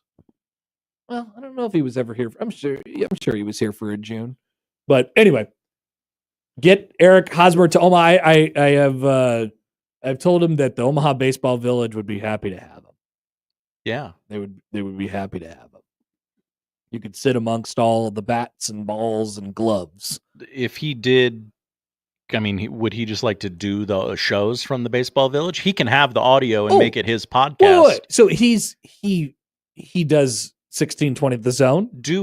Make Eric Hosmer a show on 1620 The Zone. Yeah, just for those 10 days or whatever. I'm sure that would be an offer that he would never be able to turn down. Yeah. All right. So we'll keep an eye on that. Hey, you can have the audio. Just sit here. Black Cat says Hosmer and Happer. Now that's a show. That'd be a great show. Happer and Hosmer sound a little bit better. The Hap and the Haas. I like the Hap and the Haas. The Hap and the Haas is you're trying to do too much though. Well, Haas and Hap. Haas and Hap's not bad. Hap and Haas. We'll work on it. We got a lot of time before I'm sure he'll haphazard middays. Haphazard? Yeah. Oh, like haphazard. Yeah. Okay. Like, oh, these guys are goofy. They're going to get into some fun, stupid stuff. That's right. All right. That's where it's going. All right. We can do that. You get it. Let's take a phone call here on the hotline. We got a call here from Nebraska Ball Mike. Hi, Mike. Good to hear from you. How are you? Good. Both gentlemen. Happy draft day to all the cheeseheads out there. Happy draft day to all the cheeseheads and all the non-cheeseheads too, Mike. And all the non-cheeseheads also. Okay. I have questions. I'm not following every mock draft that they put out. Where do you think the Packers are going to go? Where do I think the Packers? Yeah, where do you think the Packers are going to go? Oh God! Right now. You guys have been talking about Carolina all day. I know that. What are you talking about? Carolina what? We haven't talked about Carolina. Where you're going to go, and you're probably going to talk about it. I don't know what the Packers are going to do. You can never predict What's everybody saying? Okay, let me pull up a mock draft for you, Mike. Which one are you pulling I'm up? on, I'll pull up a different one. I'm on NFL.com. This is Daniel Jeremiah's mock draft. I'm on the Ringers. The Packers are picking at 23, and they're going to go, according to Daniel Jeremiah, with Maxwell Hairston, corner from Kentucky. How do you feel about that? Of course, it's defense. Of course, it's corner, but it'll be good. I agree. We always know what we're doing first round. Yep. Packers love SEC defense. They go with it all the time. Josh, what about the Ringer? I just hope Ashton Genty doesn't end up in the NFC Central somewhere. No, I think he's going to be pretty good. Also, I wish that the NFC North. Yeah, but Josh, okay, who's the Ringer guy? Ringer has the Packers drafting Kenneth Grant, D lineman from Michigan. Oh, okay, Michigan guy. I'll take either one if they want to. Okay. right. And as far as I have a little bit of breaking news. Oh, for me, I'm working on something this weekend, and I'll keep you guys posted. Next week could be really interesting. Wait. Hello. Okay. For me. That's the only tease you have. I'm working on something. Give us just. I'm working on what kind of specifics do you need? I just give me one more. What is it regarding? Is it regarding Nebraska ball? No. Is it regarding the NFL? No, it's a possible. It's just something to keep me entertained and hopefully inform people about some other stuff going on as far as various places in the city. You working a blog or something like that? You could say that. No. I'm gonna do some stuff over the weekend. We'll see if it works, and I'll debut it next week. You got to send that over if and when, don't want to give it all away. We don't know exactly what it is yet, but I'm excited for this. Please send it our way when you put it out. Okay. I'll keep everybody posted. All right. Thank you, Mike. Good to hear from you. All right. All right. I wish I could have given him more on what the Packers were doing. Nebraska ball Mike and the Haas coming to OBV this summer. Who says no? Peter Schrager has the Packers drafting Texas wide receiver Matthew Golden. Okay. At 23. The CBS Sports mock draft has the Green Bay Packers taking Michigan corner Will Johnson with the 23rd overall pick. That's good value at 23. Everybody's got him taking defense. Yeah. Packers love defense. Except Schrags. What's going on with Jair Alexander? Who knows? Draft a corner. That's what they're saying. Mark says on Twitter. Hi, Mark. Now that is a tease. Hell yeah. I'm working on something. Keep the people informed. See what's going on. I like that. Mm-hmm. Yeah, if anybody's got a podcast or something like that they're starting, you just you call up the show and you say I got this and it's coming. Josh Peterson's always looking to acquire new podcasts. He is. He's a podcast acquirer. He's a magnate. John emails in. Hi, John. Subject line Nebraska ball Mike. Nebraska ball Mike is getting an X account again. Oh, maybe. I don't know what he's cooking, but he's clearly cooking something.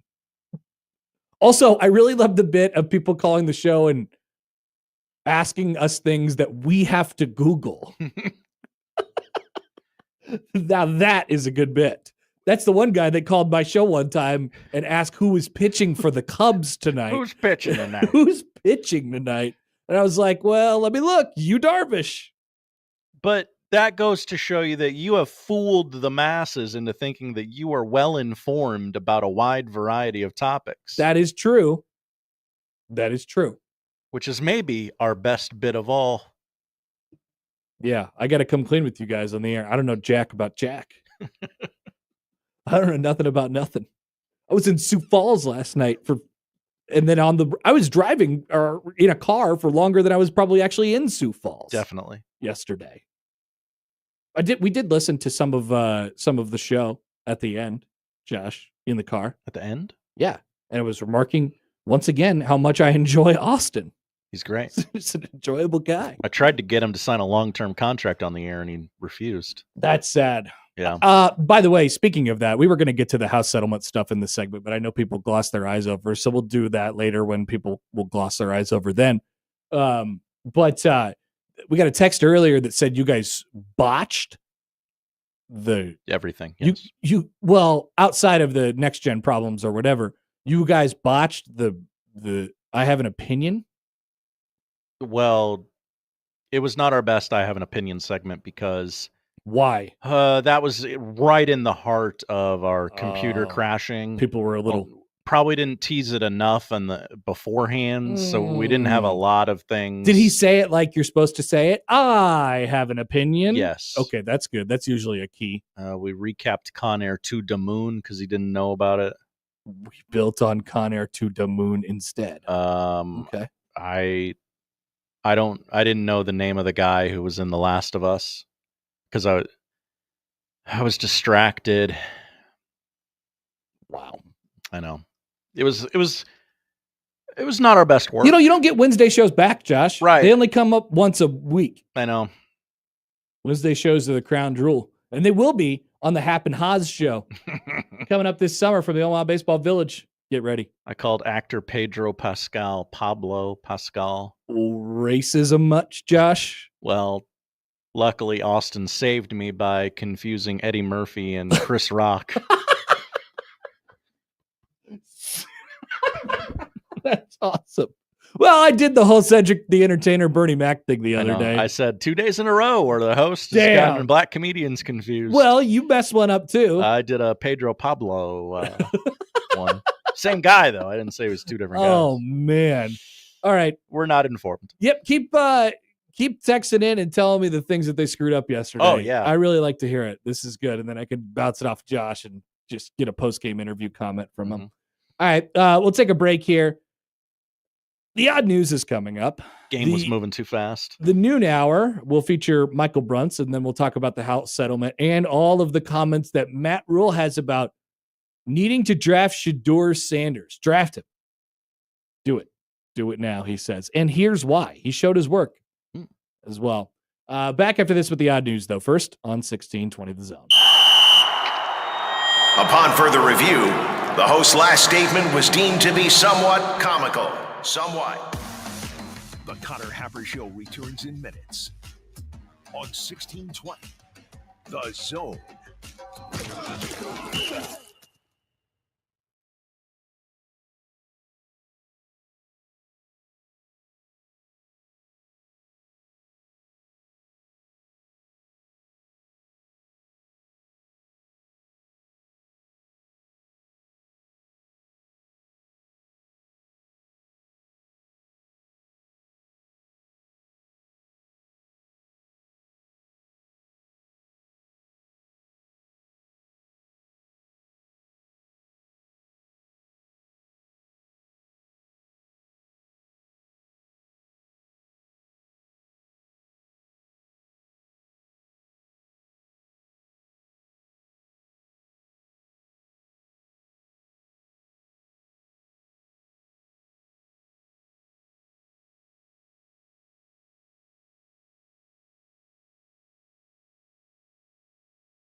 EasyCater. It's all the food for your workplace, all in one place. With over 100,000 restaurants nationwide on one platform. Whether you need food for company meetings or events, daily employee lunches, or your next lunch and learn, EasyCater makes food for work, work. And it doesn't stop at lunch. With EasyCater, you've got great breakfast options, snacks, treats, and more. Whenever and wherever work happens, EasyCater's here to make the food happen. Order now at easycater.com.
Hello, I'm Chris Knopf. I am the CEO of Stevens.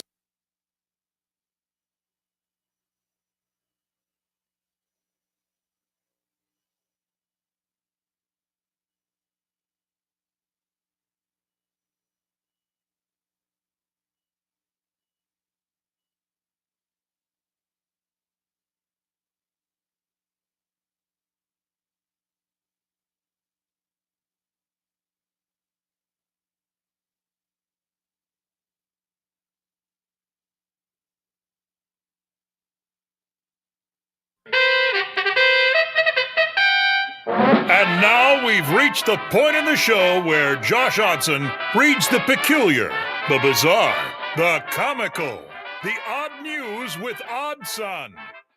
Odd news, Oddson. See what we did there? The odd news with Oddson. That's right. It's the odd news with Oddson. Josh, what do we got today? Well, I don't know if you heard, Cam Jurgens signed a new contract with the Philadelphia Eagles. How much money? A lot of money. $70 million. Is that what you just said, Josh? I said a lot of money. I said okay. 4 years, $68 million to be precise. All right. I'll call it 70. Many are curious what his first major purchase will be after signing a new deal. And Connor, it's right up your alley. I already know what it is. Oh, okay. But say it. I haven't given it too much thought. I feel like I fly a lot, so I might look into this TSA pre-check thing. Good take. But fortunately, Cam could have already afforded that because I believe it costs $60 for 4 years or something like that. You don't know the expenses, but it takes a lot to start up a beef jerky empire. You could have gotten TSA pre-check a long time ago. Mm-hmm. Now, flying to the places that now during the season, he doesn't need anything like that. Yeah. But, the direct flights into Beatrice can be tough. And I know the security at the Beatrice airport is usually really backed up. So TSA pre-check could be a big help. Like if I was as rich as him, I'd get the whole thing. I'd get the whole suite. I'd get TSA pre-check, clear. I was going to say, isn't there a clear? What's the clear? Well, or is that a Mark McGuire thing I'm thinking of? It's the same thing. It's just mildly easier, and it's because there's less people that have it, but it's only in like the major airports. Oh, okay. So it kind of depends on where you're flying to be able to do it. And then I'd get the what else could I throw on to make my travel easier? I mean, I guess just being rich just generally makes your travel a lot easier and less stressful. Sure. So he's got that. If his goal is simply to make his air travel easier in the off season, I think he's done it. But it wasn't by buying TSA pre-check. It was just by making a guaranteed $40 million on his next contract. He just got a big bag of $40 million. I would get some lounge access. Oh yeah. To some places. A guy that big, he can't be in that weird black chair at the airport. You know the one. Oh, I know exactly what you're talking about. Every airport has them. It's oddly thin and yet supportive. Well, I wonder when the Omaha Airport Authority, we finally get through all this. Are the weird black thin leather chairs still going to be there that are really, really low to the ground? Very. And don't have any cup holders or plug-ins or anything like that? That's right. Will we still have those? Because, I guess we're going to lose Cracky McGee's, and we're going to lose the RIP. The thing on the other side too. We're going to gain all these great things and easy access, but I'd be interested, much like I would be interested in buying a chair from Rosenblatt Stadium. I'd like to buy a chair from the airport. Oh wow! Yeah. Okay. Interesting. I think I would play video games from that chair. It is low to the ground, like those video game chairs, weird rocking chairs. Yeah. Yep. I never bought one of those, Josh. Never did. No. All right. I'm interested. Okay. I'm interested. ABC. Moving on with the odd news, ABC has announced their latest Golden Bachelor. Oh, really? Who is it? This will be season 2. I assume you're bringing this up because I know who it is. No. Former NFL linebacker Mel Owens will get his chance at finding love on the ABC show. Now he's old because his name is Mel. Well, that, and it's the Golden Bachelor, which is for old people. We got to get some Mels going. Yeah. Bring back Mel. Mel Brooks, great. Mel Kiper, it's his day. Pretty good. ABC announced Owens, who played 9 seasons for John Bishop's Los Angeles Rams from 1981 to 1989. Happy birthday, Vince Ferragamo. Oh, yeah. Will star in The Golden Bachelor Season 2. Owens married his first wife shortly after retiring from the NFL, but she filed for divorce in February of 2020. Interesting. What a time to file for divorce. Is that the best or the worst? I don't know. Time to be You're divorcing? really going to have to sit in there and deal with it. Yeah, you're going to have to really hash it out. Yeah. Aren't you? 66-year-old Michigan alum and former 9th pick of the NFL draft. Mel, what's his name? Mel Owens. He enjoyed a second career as a lawyer after his playing career concluded. Oh, wow. Look at him. Mm-hmm. He's a good-looking guy. Earlier this year, Paul Pierce revealed he would be interested in being featured on the show. However, Pierce is just 47 years old, so he's not a candidate, as the Golden Bachelor contestants are between 60 and 75 years old. Whoa. What's Paul Pierce up to? I don't know. Zoom calling into NBA games with strippers. Remember when he did that? He wants to be the Golden Bachelor? I think he just wants to be on TV. I think he just... Oh, okay. Also, why would ABC hire him? They fired him. Mel Owens, first team All Big Ten, 1980. Hello. That was back before they put 29 people on it. I assume you're correct. Let's see if anybody else was on this All Big Ten team. 1980 All Conference football team. Marion Barber's dad, Marion Barber, was Marion, because he was Marion Barber the third, right? Yeah. Marion Barber the third's dad, Marion Barber Jr. was a second team All Big Ten guy, 1980. Mel Owens, there he is. Wow, what was going on in Big Ten football in the 80s? I don't know any of these guys. No, maybe people who were around who knew. But anyway, good luck to him. Mm-hmm. Good luck to Mel. He's a good-looking guy. I'm sure he'll have no problem. Well, I mean, it's baked into the cake of the show that you get someone at the end. It's up to you to stay with that person. Yeah. Although that happens after the show. Yeah. So nobody actually cares. Right. Connor, have you ever been overcharged by a subscription service?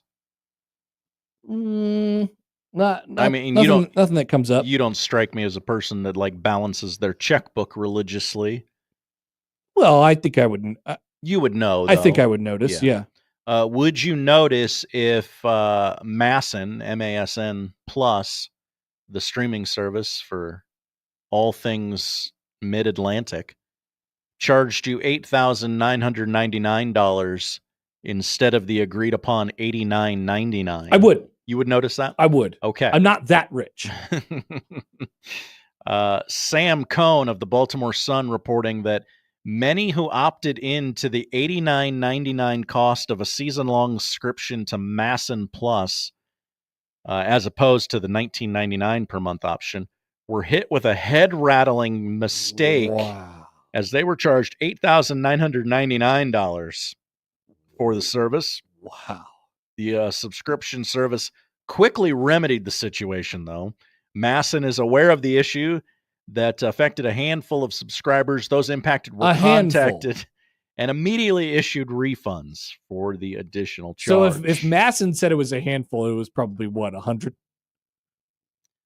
I would bet it was more than a handful. Yeah. Mm-hmm. $8,000, almost $9,000. Would you pay $90 a year to watch the Orioles and the Nationals? Unfortunately, yes. If my favorite team was the Orioles and the Nationals. Yeah, because if your favorite team is the Orioles, you're probably really in on the Orioles right now. Pay whatever it is for the stupid Royals. So. Yeah, the answer is yes.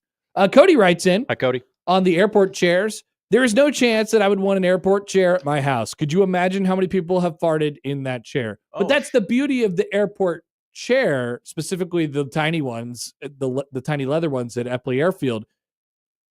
It's resistant. It's resistant to the fart. It's purposefully resistant to the fart. It's a little like a cockroach in that way. It regenerates. Mm-hmm. It comes back.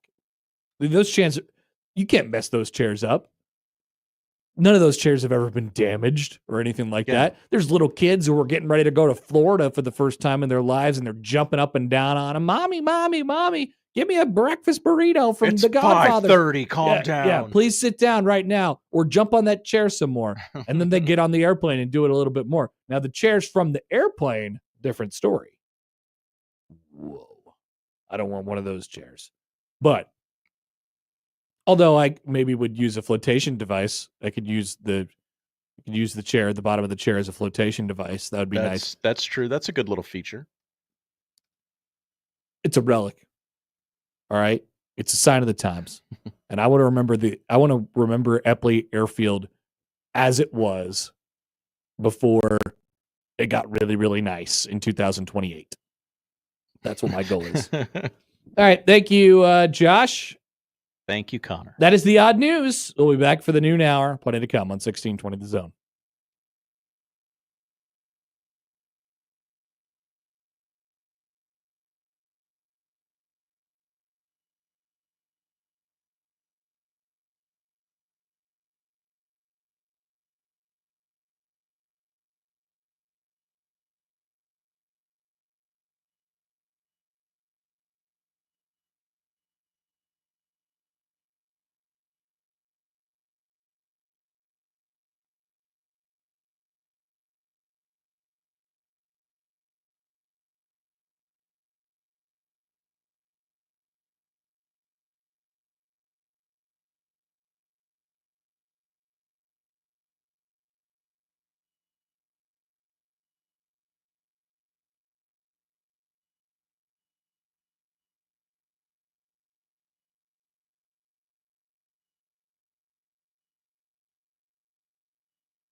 He does it the only way he knows how.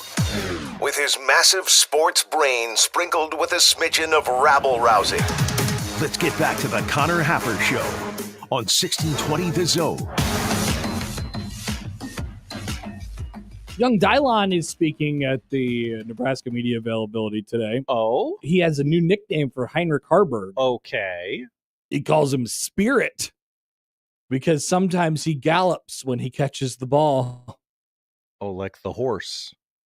That's probably not a good quality for a person who's catching the ball, galloping every single... I think Heinrich's probably figuring him out, his new digs at tight end a little bit. Might be a work in progress. Okay. Also at Nebraska football practice today, a stop by from one Levante David. Remember Levante David? Can't forget. Remember how much Levante David triggered Bo Pelini, but also made him happy at the same time? I do. Levante, why are you always out of position and then magically in position to make the tackle on the same play? I don't know, coach. I'm just really that good. Ball. I assume that was an exact conversation between Levante David and Bo Pelini. But Levante David shows up at Nebraska practice today. I'm looking at a picture with Levante and Emmett Johnson. Oh. They did some stuff in the stadium today, it looks like. Look at that. I'm just reading the quotes. Levante. Oh, what else? Oh, You get anything else in Got the one quotes? from one of the reporters said this is the most comfortable Dylan has looked. And sounded in a press conference setting. The growth from year 1 to year 2 is noticeable in many ways. Who said that? I'm sorry, Steve Merrick? Yes, I think it's Marek, actually, but we love Steve. That's why I didn't say his name. Steve does a good job. All right, Dylon. Feeling comfortable. That Rhule, according to the coach the other day, said that he was 1 billion steps ahead. I don't think it was a billion. He said 10, which is like a billion on a scale of 1 to 10. Prove me wrong, Josh. Okay. On a scale of 1 to 10, yes. I assume that scale only goes up to 10. The maximum steps you can be ahead is 10. Right. You would never say, he's 11 steps ahead. You would never say he's 17 steps ahead of last year. It's like, Coach, an idiot. On a scale of what? On a scale of 100, that's not that much. 10 is the maximum steps that you could be ahead from last year. 10. I would have even taken it if he would have said multiple steps ahead of last year. 4 steps ahead of last year, but no. Matt Rhule does as he does, and he goes the extra mile. He does. And he says 10. 10 steps ahead of last year. Speaking of Matt Rhule going the extra mile, Pete Thamel called him up the other day. Mr. Pete tweets himself. So there's been a lot of conversation about Shedeur Sanders. And is he a good quarterback? Is he a good guy? What's going on? So before we get to Matt Rhule's quote, I feel like it's important to add this context. This is coming off of we're in a very horrible week right now. Obviously, the draft is the culmination of this horrible week. But the horrible week is the week where all of like the draft grades and the mock drafts and the rankings are done. And people start calling executives and scouting personnel and coaches. And they start asking them how they felt like the process went with some of these top picks. What'd you think of the guy? Is he any good? Did you ask if anyone's mother was a prostitute? Right. Things like that. But they do it off the record. They do it anonymously. So here's the context before we get to Rhule's quote. This is from Tom Pelissero's story regarding Shedeur Sanders a couple days ago. One longtime NFL assistant coach said his time with Sanders was, quote, the worst formal interview I've ever been in my life. Ever? He's so entitled. He takes unnecessary sacks. He never plays on time. He has horrible body language. He blames teammates. But the biggest thing is he's just not that good. I agree with a lot of those things that he said. Good, Josh. Said one longtime AFC executive, it didn't go great in our interview. He wants to dictate what he's going to do and what's best for him. He makes you feel small. Even some of Sanders' fans expressed disappointment. He didn't take a bigger step forward as a senior. Quote, I liked him the year before, an NFC GM said. They did change coordinators. It just felt different. It felt less athletic, less arm talent. Everything felt less. I think if you're talking about this year's tape versus Jackson Dart and Shedeur, I don't think it's particularly close in the favor of a Jackson Dart. So that was the conversation. It really sparked the Shedeur Sanders whatever over the discourse over the last 24 to 48 hours here. So Pete tweets, does his thing, and he calls up. Who else would you call up? You got to call up Coach Rhule. You know he's going to give you something. Mm-hmm. And he answers his phone. Bring. It's Pete Tweets. Hello, Pete Tweets. And Pete Tweets says, what do you think about Shedeur Sanders? I am a... This is exactly how this conversation went. What do you think about Shedeur Sanders? And here's what he got out of Coach Rhule. I would take him number 3 overall, without a question, said Rhule. Notably, Rhule is a former head coach in the NFL and former Giants assistant. Giants are picking at number 3. Rhule, quote, I think he's tough. You can quote me on this. This is how strong I feel. He took 12 hits against us. 12 hits. There were 7 sacks. He's accurate. He's smart. He sees coverages. He can run if he has to. He's gone to 2 places that haven't won, and they won. Before we interject, Josh, we're going to just let me finish. Here's why, to me, he's the guy who can handle the spotlight in New York. He's the only person raised from childhood to know how to handle the spotlight. Who are some of the greatest ever quarterbacks in New York? Broadway Joe and Eli Manning. Shedeur was trained at the foot of his dad.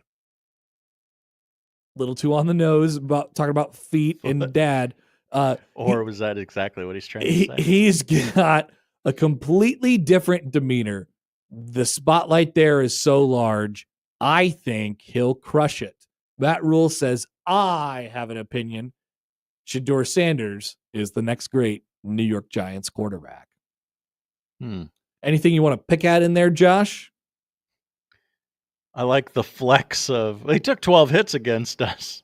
12 hits. 12 hit. We hit him 12 times. As I was reading this quote, I was reading it in Matt Rhule's, like, this is so clearly Matt Rhule saying this, like unedited. This is Matt Rhule saying this. He took 12 hits against us, okay? 12 hits. You can quote me on that. You could quote me on that. You know, that is absolutely one. So there's no doubt as to who to attribute this quote to. How about the foot of his dad? Little interesting, considering Coach Prime's foot these days. It's not doing too good. Yeah, that not quite LeVar Ball, but still less foot than there was. I'm gonna go ahead and call that a shot. Just a little I don't shot. think so. I don't think so. No, I don't think so. He is all the way into this bit of saying really, really nice things. So you said the line at the first line, right? Like, I think they should take him at number 3. And I'm like, oh, he's trolling there. He like bleep the Giants. Like, yeah, they deserve him. They deserve each other. You know, one of those types of things. And then he went into the stuff about like, hey, to handle the New York media, you kind of have to be built for it. And is he not? Is he wrong about that? I don't know. I think he's actually dead right about that. Like, Me too. I don't know how good a quarterback he is or isn't going to be. I would lean towards him not being a great quarterback. Ultimately, that will decide his future. But it's not about how well you handle the media or what the pressure is like. The Giants and the Jets haven't been good at quarterback because they haven't had any good quarterbacks. Yeah. Not because they can't handle the media. But I mean, remember when Randy Johnson went to the Yankees and clearly couldn't handle it? He was old. He was 100 years old. He was crotchety from day one. Yes. And in the twilight of his career went to the Yankees. Yes, as most do. Yes. He could have done steroids like Jason Giambi, but decided to not do that. They were right there in the clubhouse. He could have done it. He didn't do it. Hey, Raj, can I have some steroids? So Raj was probably in Toronto at that time. I don't know. I want to, man, I did love watching Roger Clemens pitch. I like Roger Clemens. I'm sorry. I like Roger Clemens. Put it on the hot take thing. I like Roger Clemens. He seems like a really bad guy, but I like him. I liked watching him throw baseballs. And I like watching him throwing in that spear at Mike Piazza that one time. Okay, I did like that. That was funny. I'm glad I hate the Mets. I'm glad he didn't die. So I want to add one more quote to this this quote Paris here in this segment. Paris. Oh, I'm stealing that. So we brought you the off the record anonymous NFL executive. And now I'm going to read the quote before I will tell you who it's attributed to first, Josh. All right. Quote. This is from Jordan Schultz. He didn't do the quote. He did the tweet. The anonymous negative quotes that pop up every year, total garbage. If you've got something to say, put your name on it or keep it in-house. Every team has access to similar intel. Nobody's dumb enough to read a tweet and suddenly pull their guy off a board. This is supposed to be a celebration for these players, the biggest weekend of their lives, and instead, some people try to torpedo them for clout. Enough already. It's embarrassing to the league, said a high-level NFL executive, what? AKA an anonymous NFL executive. Wow. This is why the draft sucks. This is why the draft is stupid. But the Patriots GM giving Schrager a quote about a player for social media clout because he's not getting any clout from it. Schrager's getting all the clout. The Shefty's getting all the clout. Who gets the clout for publishing the anonymous quote about how Shedeur Sanders was a bad interview? I guess, is it Tom Pelissero for people clicking on his story? Maybe, but nobody. No, it's attributed to nobody. Yeah. So I love the idea of an anonymous GM or anonymous. What did he describe it as? An anonymous and high-level NFL executive talking about literally, and I quote, the anonymous quotes that pop up every year, total garbage. He said this anonymously. Amazing. Like, I love it. The Chiefs GM is giving anonymous quotes to Shefty so that when one of his players gets arrested, you're like, hey, Shefty, why don't you sit on this for another hour or two while we figure out what we got on our hands here, okay? Why don't you be a friend? I remember that time I gave you that anonymous quote? They're going to keep being anonymous quotes. Yeah. There's Matt Rhule, only person in this quote in the quote paree who is not anonymous. He said it. And Matt Rhule, the only man. So speaking of, Aaron writes in on the text line. Hi, Aaron. The one thing with Rhule, you might not agree with him, but he, whether to find himself an angle or an honest assessment, has something to support his stance that isn't complete hoodwinking. He would be good in politics. LOL. Oh, yes. He would be very good in that field if he chose to. Yeah, he's got he's it always feels like there's an angle, but he keeps like plausible deniability, you know? Like, and he's, you know. I never endorsed either side. And he's got the angle to like if Shedeur Sanders, I don't know that this matters like at all, but if Shedeur Sanders goes off into the NFL and he's a successful quarterback, you can go back to that quote and you can go back to the Nebraska beat the crap out of him last year and made him walk off the field before the game ended. Remember that? Remember when Shedeur Sanders quit on his teammates and people went to the locker room early? Now, there's another thing that is interesting in this conversation. Matt Rhule was a coach in the NFL and was the coach of the Carolina Panthers for 3 years, in which he did not, his team didn't draft very well. They did not draft well. His teams did not draft very well. Well, you can always say that I didn't have control. It was my stupid owner. Which I think that's been his angle the entire time. Like, hey, look, don't give me credit for what we didn't do in that draft. That draft sucked, but I didn't do it. It wasn't me. When I worked with Christian McCaffrey, he would always talk about Christian McCaffrey, who was there before he got there. That's right. So I don't know what Matt Rhule's cooking here. What do we think about the whole Shedeur Sanders, the Shedeur Sanders back and forth this week? It's been interesting to follow. It's also been sort of nauseating, you know. So much. I don't doubt the fact that he did bad interviews. That honestly isn't that surprising to me. That he went into an interview and just acted the way that he kind of acts. Like entitled is a really good, I think, way to describe him. Just the way he sort of carries himself. Now, someone's going to draft me. Someone's going to draft me high. At the same time, you know, you go back to the quote from the anonymous high-level NFL executive that was like, well, these anonymous quotes, these are garbage, said the anonymous NFL executive. But he said, this person said, nobody's dumb enough to read a tweet and suddenly pull a guy off their board. That's true. But everybody, like, if you interviewed Shedeur Sanders, you probably got the same impression of Shedeur Sanders that everybody else did. You already have the information. You just weren't anonymously quoted about it. You know? And so it creates a really interesting situation for him tonight. He is certainly the guy that everybody is going to be watching to see how far he falls, how early he gets picked up. There will be takes. You reached. Good luck with that.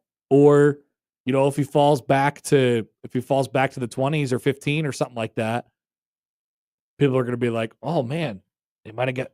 It always works that way, right? They got a guy with a chip on a chip on his shoulder. He's a steal. He could have gone in the top 10. He should have gone in the top 10. And now he's in a really good situation for a much better franchise, and he's on a mission to prove himself. How many times have we seen that story? Shedeur Sanders seems like the guy that's going to happen to tonight. One way or the other. Is he going to be the guy in the... Either he's the reach guy or he fell to the late 20s, so he's going to be in a better spot now guy. And of course you are. Of course you're in a better spot when you get drafted later in the first round. You're playing on a competitive team already. And you will walk into a situation that's pretty good for you. So, that if there is one thing that I'm mildly interested in, it is where that guy ends up tonight. Now, if he's the fall guy, the guy who falls is what I mean by that. The fall guy. The fall guy. Gosling. I got a hunch that you're not going to get to watch, everyone's going to be tuning in like, ooh, Shedeur's falling. Let's tune in and watch him, the sad green room video. I got a hunch you're not going to get that. He's going to shut that down. What do you mean? No, him or his dad or someone's going to, you're not going to point a camera at my son looking sad for hours on end while no one drafts him. Wow. You think so? Well, we're just going to leave. I mean, didn't stop, Eli Manning didn't want the camera on him. Eli Manning didn't have to sit there for hours. Eli Manning had to answer some questions about why he was making the decisions that he was making. And people are like, which I don't really think he ever had an answer for, by the way. He stood there holding hands with his dad and said, This is my decision. Daddy, what do we do? This is my decision. I just put it on the internet, please, that this was my decision. And thank you. Nick with some better intel than I have. Don't really want to play for the San Diego Chargers. Nick says Shedeur is not attending the draft tonight.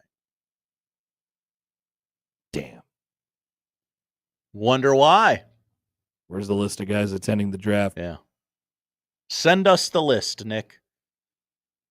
Also, Nick, what do you think the Packers are going to do at 23? NFL reveals 17 players who will be invited to the draft. Let's see here. Abdul Carter is in there. Okay. Jackson Dart. Don't call me Jackson Fart in there. Mason Graham, Travis Hunter, Ashton Genty, Tetaroa McMillan, Will Johnson, Jalen Milroe, Malachi Starks, Cam Ward, Shamar Stewart. Okay, so there's some guys in there. Okay. Genty. People are going to be watching Genty. The Genty man. All night long. He's going to be writing letters to people at the table. Please draft me. What do you think about Matt Rhule zagging on this? I so desperately want Matt Rhule to give Nebraska fans some red meat to bite on, for a couple days. Please take this. He should have. If you would have said something negative about Shedeur, like Pete Tweet calls him up. Bring. Hello, this is Pete Tweets again. Do you have anything to say about Shedeur Sanders? And Matt Rhule says, you cannot quote me on this. Please do not put it on the internet that I said this. But I think the guy's a loser and a quitter, and he quit on his team, and he wasn't that good in the first place. But I don't think that would be true of what Rhule has seen from him over the last 2 years. Coached against him 2 times, and I thought Shedeur was pretty solid in both games. It wasn't Shedeur's fault that they lost. They got drilled in Lincoln last year. It was his offensive line's fault. He was running for his life. He made a couple plays in that game. Just in general, what is the worst thing you've ever heard Matt Rhule publicly say about a player, whether he's named the player or not? Dylan Raayola being fat. When his long snapper couldn't snap the ball very well. Dylan Raayola being a fatty. which he didn't say. He never said that. But kind of. He needs to work on his body composition. Alluded to it. He wants to work on his body composition. That's about it, probably. Aaron says he called his quarterback fat. All right. That's one. I mean, he's not really, he's always going to be overly gracious when talking about anyone who suits it up, right? Like, hey, we're all in the fraternity of football, right? Okay, hold on. Nebraska. Let me pull up the. I know how the game went. So Josh writes in. Hi, Josh. Connor, my man. The pick six had nothing to do with the line, and that was the game. No, it didn't have anything to do with the line, but it did have to do with the fact that they were on the 1 yard line. Not a lot of real estate. Right. So obviously that was a bad read and a bad throw. It was the one interception he threw. Like, come on. We're going to bury him because he threw a pick six on his own 1 yard line That's in, right. in a hostile environment. Like, Can't do that. He was good in both of those games. He was 23 for 38, 244, a touchdown and a pick in the game. A pick six. He got sacked 100 times. He was always dead. He was always on the ground, so much so that he got knocked out of the game, and then he had to change his helmet to that weird looking helmet that he wore the rest of the season. Checking his watch in the backfield, holding on to the ball too long. 2023, Colorado beats Nebraska 36-14. Shedeur Sanders 31 of 42, 393 yards and 2 touchdowns.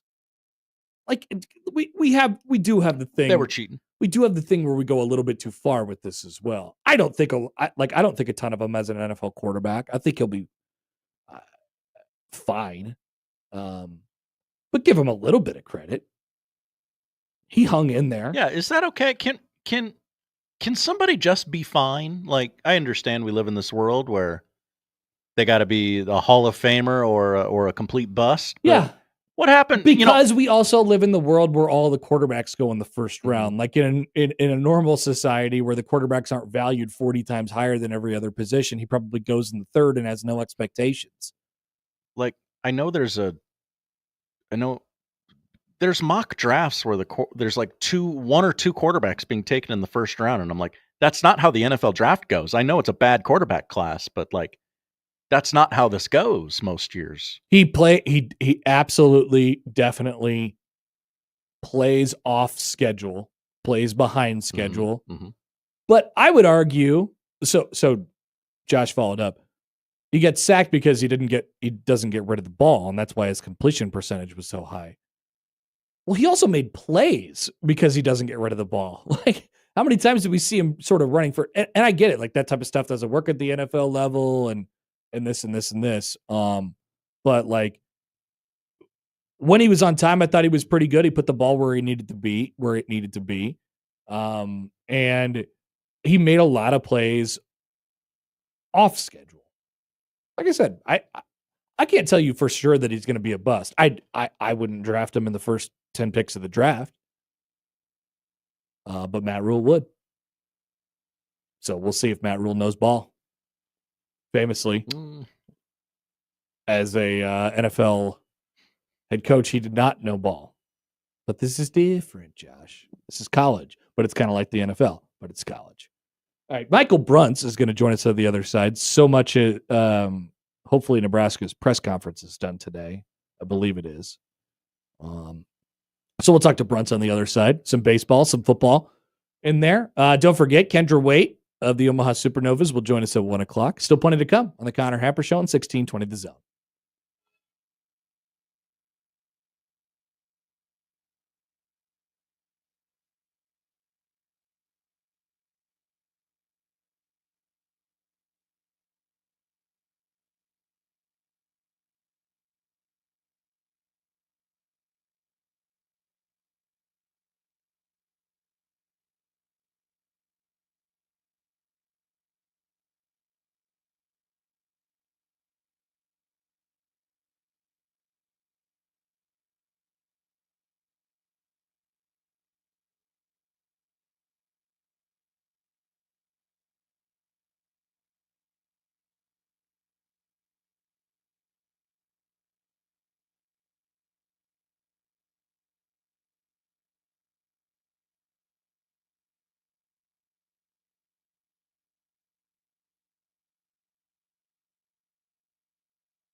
right, Michael Bruntz is going to join us here in just a couple seconds. Josh apparently got the fat fingers rolling a little bit too much. Put the wrong number on the keyboard. We're not sure. But he's going to call back, and we're gonna see.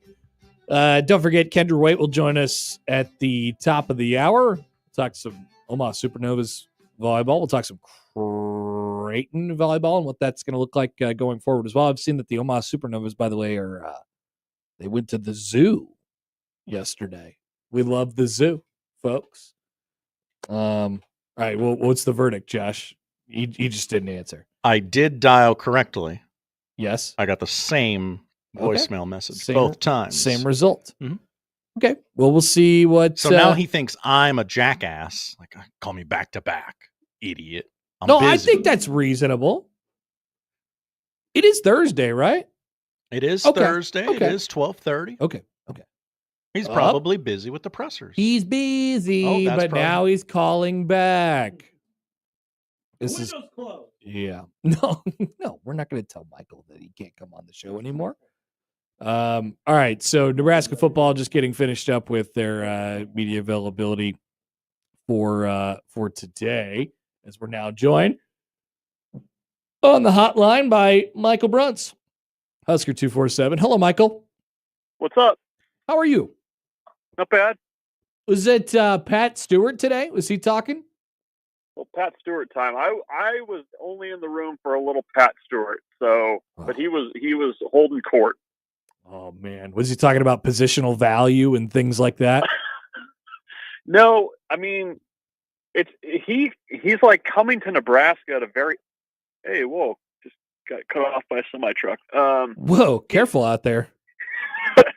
Old Dominion's out here all over the place. Old Dominion. Old Dominion, yeah. No, he's coming to Nebraska at an interesting time, right? Like, he's a longtime NFL guy trying to figure out the college game, and you're doing it while you're basically having this court settlement be, lobbed back and forth across the net, and no, nothing decided there either. So, good luck putting a roster together. I mean, that you just kind of have to be willing to adapt to whatever comes down. And he kind of said this too, like, he's his buddies in the NFL, like, this job is becoming more commonplace in college football, but you're kind of inventing the job as you're going along in a lot of ways and trying to figure out how this works and adapting to things. And so, yeah, I mean, he's in kind of a unique spot. And we'll see, how it ultimately plays out. But I mean, the idea is he's helping to evaluate. He's talking money, and also there's a player retention piece of it too, I think. I thought that was I mean, I don't know how people took it, but when Rhule said the other day, like, hey, his pitch to Pat Stewart was, we need you. We're going to bring you here, but we're going to figure it out. What he'll take care of something, but we don't really know what that is yet. So it feels like they're on the path to figuring out exactly what that is. Obviously they need some help from the courts at this point. But I don't know, like, as you've seen it so far, and as you heard from him today, well, you heard a little bit from him today. Mm-hmm. It feels like he comes in at an interesting time, like you mentioned. I just wonder what that kind of looks like going forward, as far as the specifics of making it look like how he did when he was, helping run the New England Patriots. Yeah, no, I mean, and it's I guess there's probably a little bit of excitement there, right? Like you're kind of you're on the front end of determining what this ultimately looks like for college football, and you're doing it at a time when nothing is determined yet. So there's some opportunity to be creative. I mean, it's also, a little bit on the forefront of things. I mean, I think I would much rather have my program in the mix, trying to figure it out on the, kind of being the ones that shape what this job ultimately looks like, versus having somebody else do it, figure it out, and then you're chasing. So, I don't know. I mean, it's a tough job, but he certainly has an impressive background. I mean, I think the fact that he's at the Patriots for as long as he has, I mean, I think he looks at football a little bit differently than a lot of guys with NFL experience probably do.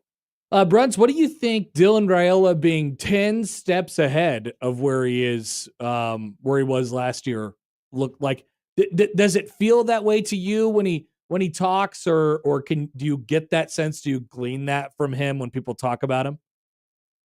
He seems a lot more comfortable at the front and kind of being the voice of the team. I mean, I think that's clear. It's a good step. We didn't see a ton of practice, obviously, but what we did see, you could tell like he was much more in command of things offensively when they were, even doing like 7-on-7 and routes on air. I mean, he was directing guys, and it was interesting. The first practice that we got to see, it was a lot of the new wide receivers that he was with, guys that had transferred in, and he was like barking at guys to get them in the right spot, telling them what the call was, like getting them, the types of things that you would expect like a junior or a senior to do. Like, I think he really does have a really good command of this offense. Ja'Cory Barney talked today and said that, it's almost like an NFL type level of understanding for Dylan with this offense. I mean, he knows where to go. He knows what checks to make. He knows what looks he wants to get into. Like, I think there's definitely been a lot of growth in terms of what he's been able to do, just in getting guys organized. And I think kind of having a returning quarterback who has an understanding of an offense nowadays in college football, that feels like it's a pretty big advantage. I was reading BC's few things that he took from Rhule's deal the other day, and I didn't listen to the full press conference, so I didn't pick this part up. The describing the situation in which the LaKeven Smith play basically happened again. That's so. Do you? I don't know. I didn't like that. I didn't like how that sounded. Yeah, well, I mean, it happened, and they got him. They got the guy down, or at least taught it. I guess you'd rather have it happen in practice. Happen now, yes, as opposed to, what was it? Texas Tech? Was yes, that when it was? That's right. Yeah.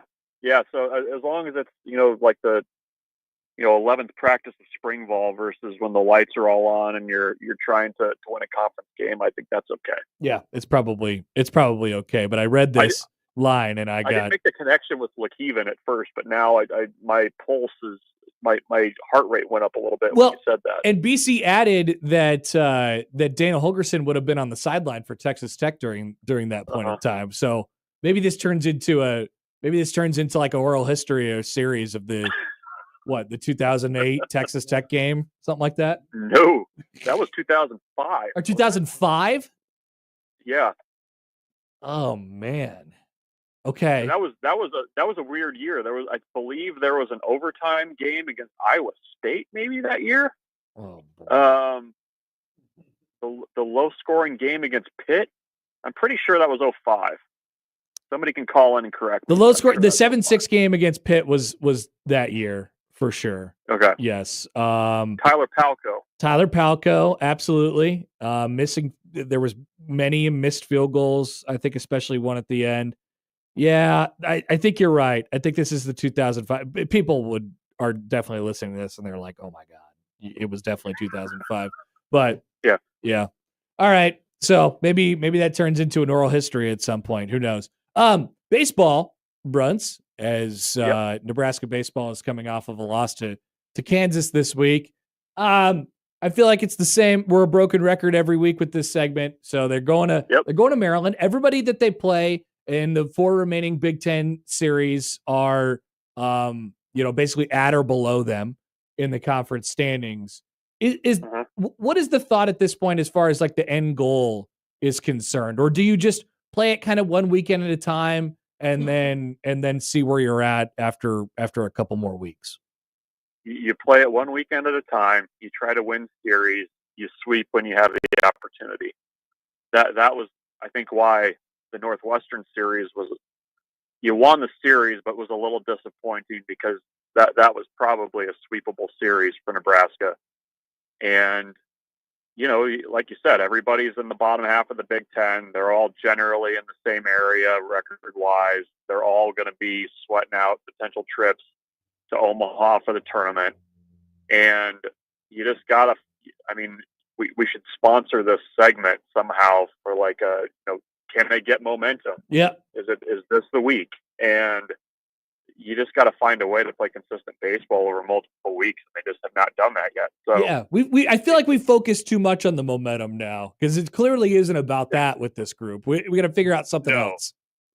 No, it's like, can you get the car over the finish line with the bumper duct tape and everything else? I mean, it's just, this is going to be a different series because you're on the road. Maryland, for whatever their warts are, can hit the cover off the baseball. I think they're second or third in the league in home runs. I think they've scored almost 100 runs more than Nebraska has this season.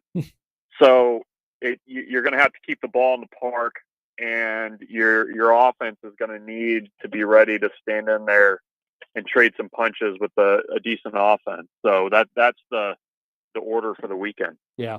It feels like a bit of a dangerous cocktail. I don't know. What is your amount of confidence going into the weekend for them? Like you said, with all the things going to Maryland and kind of the way the season is right now, is there a confidence level that you could see Nebraska taking 2 out of 3 this weekend? I would say I have middle of the road confidence, and I'm about middle of the road on everything right now. So that's not too exceptional of a change. But that's fair. I don't know. I mean, it's the consistency thing. Like, you get Will Walsh goes 3 innings last Friday. All season, you have not been able to get a starting pitcher through 5 on Saturday and Sunday, and the last 2 games of that, or in the doubleheader on Saturday last week, you get both of them 5 innings. So I'm not betting on much, but at least I think this is an offense that can at least give Nebraska a chance. We'll see if the pitching can hold up. It's part of the deal. Do the Broncos have any picks tonight? Are they doing anything? Oh, they've got picks. They're we're looking for a tight end, Connor, and we're maybe trading up to get us one. So, Denver. I mean, Denver had their tight ends coach in Lincoln for Nebraska's pro day. Whoa!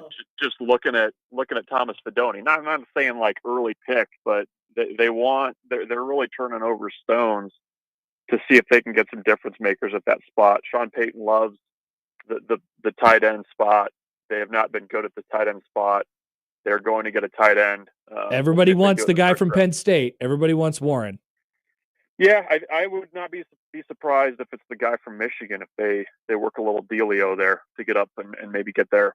Okay. So we'll see. All right. Good luck tonight, Bruntz. I assume you'll be edge of your seat the entire 4-hour first round of the draft.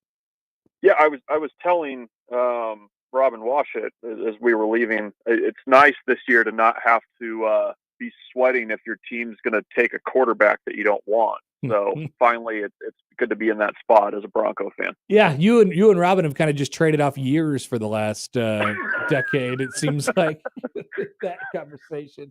So now he's all worried about Shedeur, and you got to figure it out from there. Yeah, we'll see what happens, but I'm relaxed going into tonight. All right, Bruntz. See you later. Yep, see you. Bye. Michael Bruntz of Husker 247. Glad he's alive. Didn't get run over by a semi-truck. Yes, I will join you in taking that brave, bold stance. Yeah, I'm glad. Put it on the hot take board. I'm glad Michael Bruntz is still with us. Absolutely. Still alive. All right, so we got a few minutes here to round out the hour. Kendra Wait's going to join us at the top of the hour. Still plenty to come. The Connor Happer Show on 1620 The Zone. But first, I have a reminder for you. It's our Mo Money giveaway. Not M-O apostrophe, although that's what it sounds like. No. Mo, M-O-W, like you're mowing the lawn. Don't miss your chance to win $5,000 with the Mo Money giveaway. And you can enter now at 1620thezone.com with Saul's Jewelry and Loan and 1620 The Zone.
Let's get back to the Connor Happer Show on 1620 The Zone. Here comes the clown.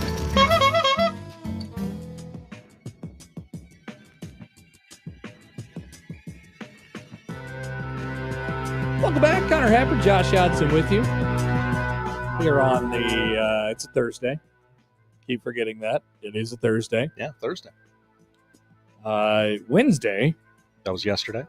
There was something that Ryan Fitzpatrick drew my attention to.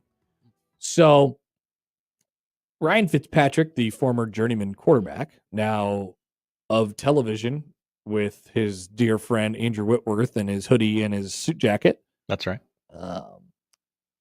He learned that Zach Wilson will continue his NFL journey by signing with the Miami Dolphins. And he also learned that while a quarterback on the Miami Dolphins roster, he'll be wearing number 0. Zach Wilson will be. So in response to this, Ryan Fitzpatrick said this. Hey, Zach, there's always time to change your mind. I know you're friends with Braxton Berrios, and I know it worked out for Orlando Woolridge, but you're trying to build back your career and be taken seriously, which I'm sure you are. This won't help. So, it poses a good sports radio topic that will last probably 4 to 7 minutes on the show. Perfect. Can you be taken seriously and wear number 0? / is it positionally dependent? / is it dependent on how cool you are? Okay. The context of wearing number 0 on an NFL uniform. I see a number 0, and if I see a number 0 on the defensive line, I'm thinking, oh, that guy's kind of funny. He's got a good sense of humor. He knows what's going on. But I'm not doubting him as a player. I'm not doubting him. It actually probably works the opposite way. It's actually counterintuitive. That dude's probably going to get after it if he's wearing number 0, because he doesn't give a rip about anything if he's wearing number 0. But does the same context apply to Zach Wilson, who's turning himself into somewhat of a journeyman NFL quarterback? Thoughts? I see you've been really thinking about this, Josh. I'm trying. Yeah. I believe it is positionally dependent. Mm-hmm. I believe as a quarterback, you absolutely should not be wearing the number 0. Now, calm down, chuckle buddies, but do you take a player who wears 69 seriously?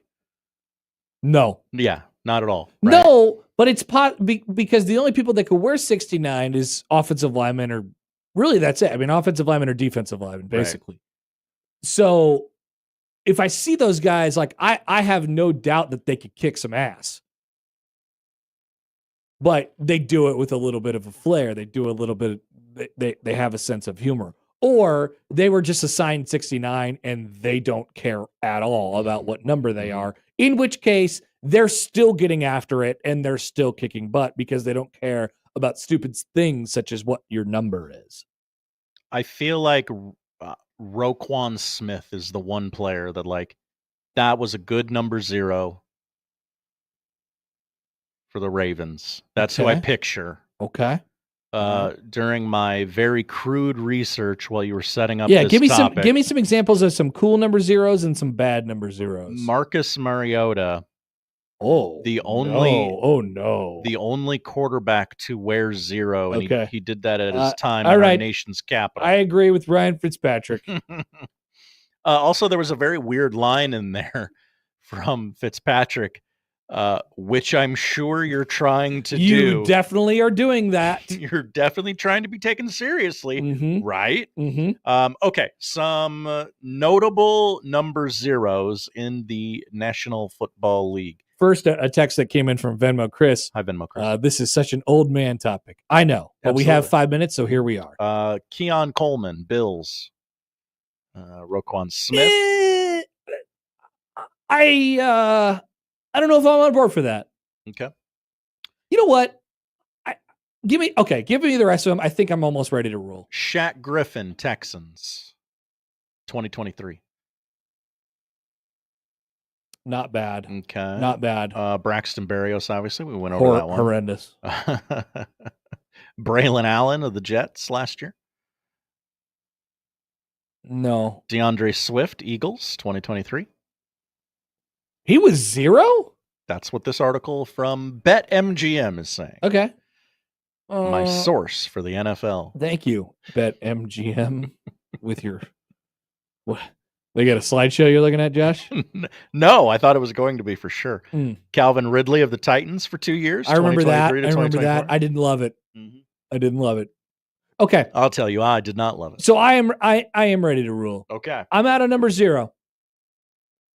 They introduced the idea that you could wear number 0 a couple of years ago because of the lack of numbers, and they took some of the restrictions off of the numbers that you could wear depending on the position that you play. But I'm ready to rule. There are many more examples in which I don't like it than I do. And in fact, I think it's difficult to find instances in which I like the look of a number 0. And to Ryan Fitzpatrick's point, do I take the player who wears number 0 a little bit less seriously? Yes. Yes, sure I do. So it's an old man take by Ryan Fitzpatrick, but guess what? Old man Connor agrees. Thank you, Ryan, for saying the things that you're saying. Also, it's Zach Wilson. It doesn't matter. No, it definitely doesn't. It definitely doesn't. But it adds to like, oh, okay, this is who you're going to be now. You know, it's like Shaq when he was really fat and wearing number 36 for the Celtics. That happened. Like, oh, this is the part of your career that you're in right now. You're saddled up with somebody as a second or third string quarterback, and you're wearing number 0. Your career as a top 10 draft pick has ended. It's over. Now, we knew that a long time ago. We probably knew that the second he entered the league, but it's officially over. Once you decided to be the backup for Scramble Brain Tua and wear number 0, it's over. Chance in the YouTube chat, the number 0 represents the amount of mothers that are immune to his charms. Well written. I agree. Blackhead says it's cool for defensive players. Final answer. Only if you have exhausted all your other options. Like if your option as let's say like an edge rusher or something like that. If your option is like, I have to wear 48 or 0, I suppose. Okay. I suppose. Because 48's bad. Yeah. Nobody wants to be 48. I feel like if you're a defensive player wearing number 0, you gotta really lean into it, and you're like, 0 touchdowns allowed. That's why I wear number 0. If you're Zach Wilson, you could say 0 touchdowns thrown. Yeah. Chris says, poll question, is the number 0 a non-serious number?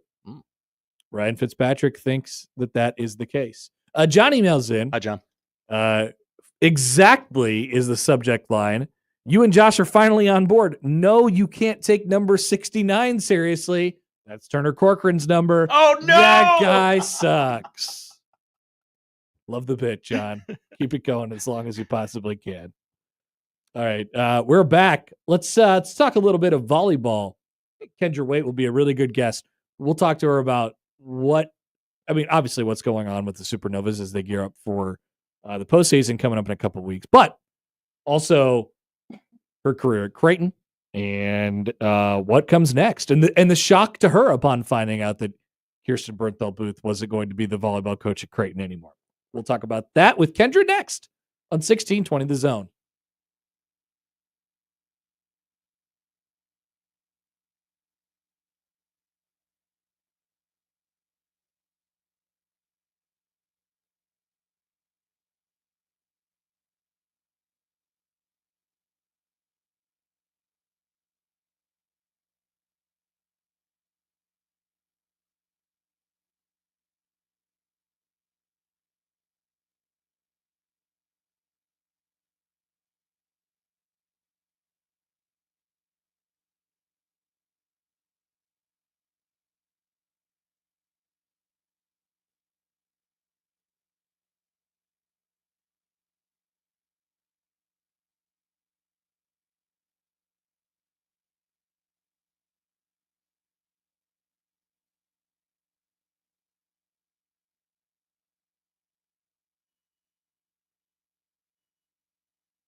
Welcome back. More of the Connor Happer Show here on 1620 The Zone and on 1620thezone.com. Connor Happer, Josh Oddson with you.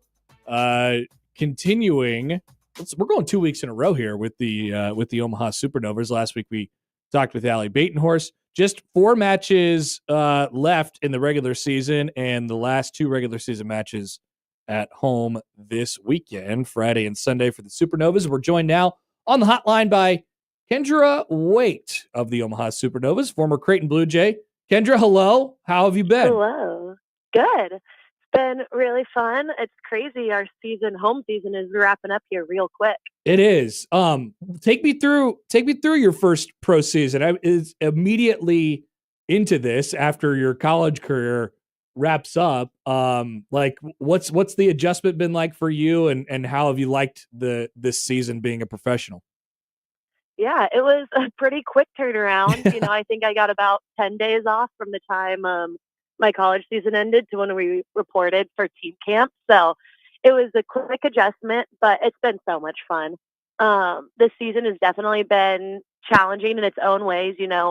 College is tough, but again, in the pros, you're taking the best of the college players and, Olympians and national team players from around the world and putting them on these teams together. And so it's been such a learning experience. I've grown so much as a player already in this season.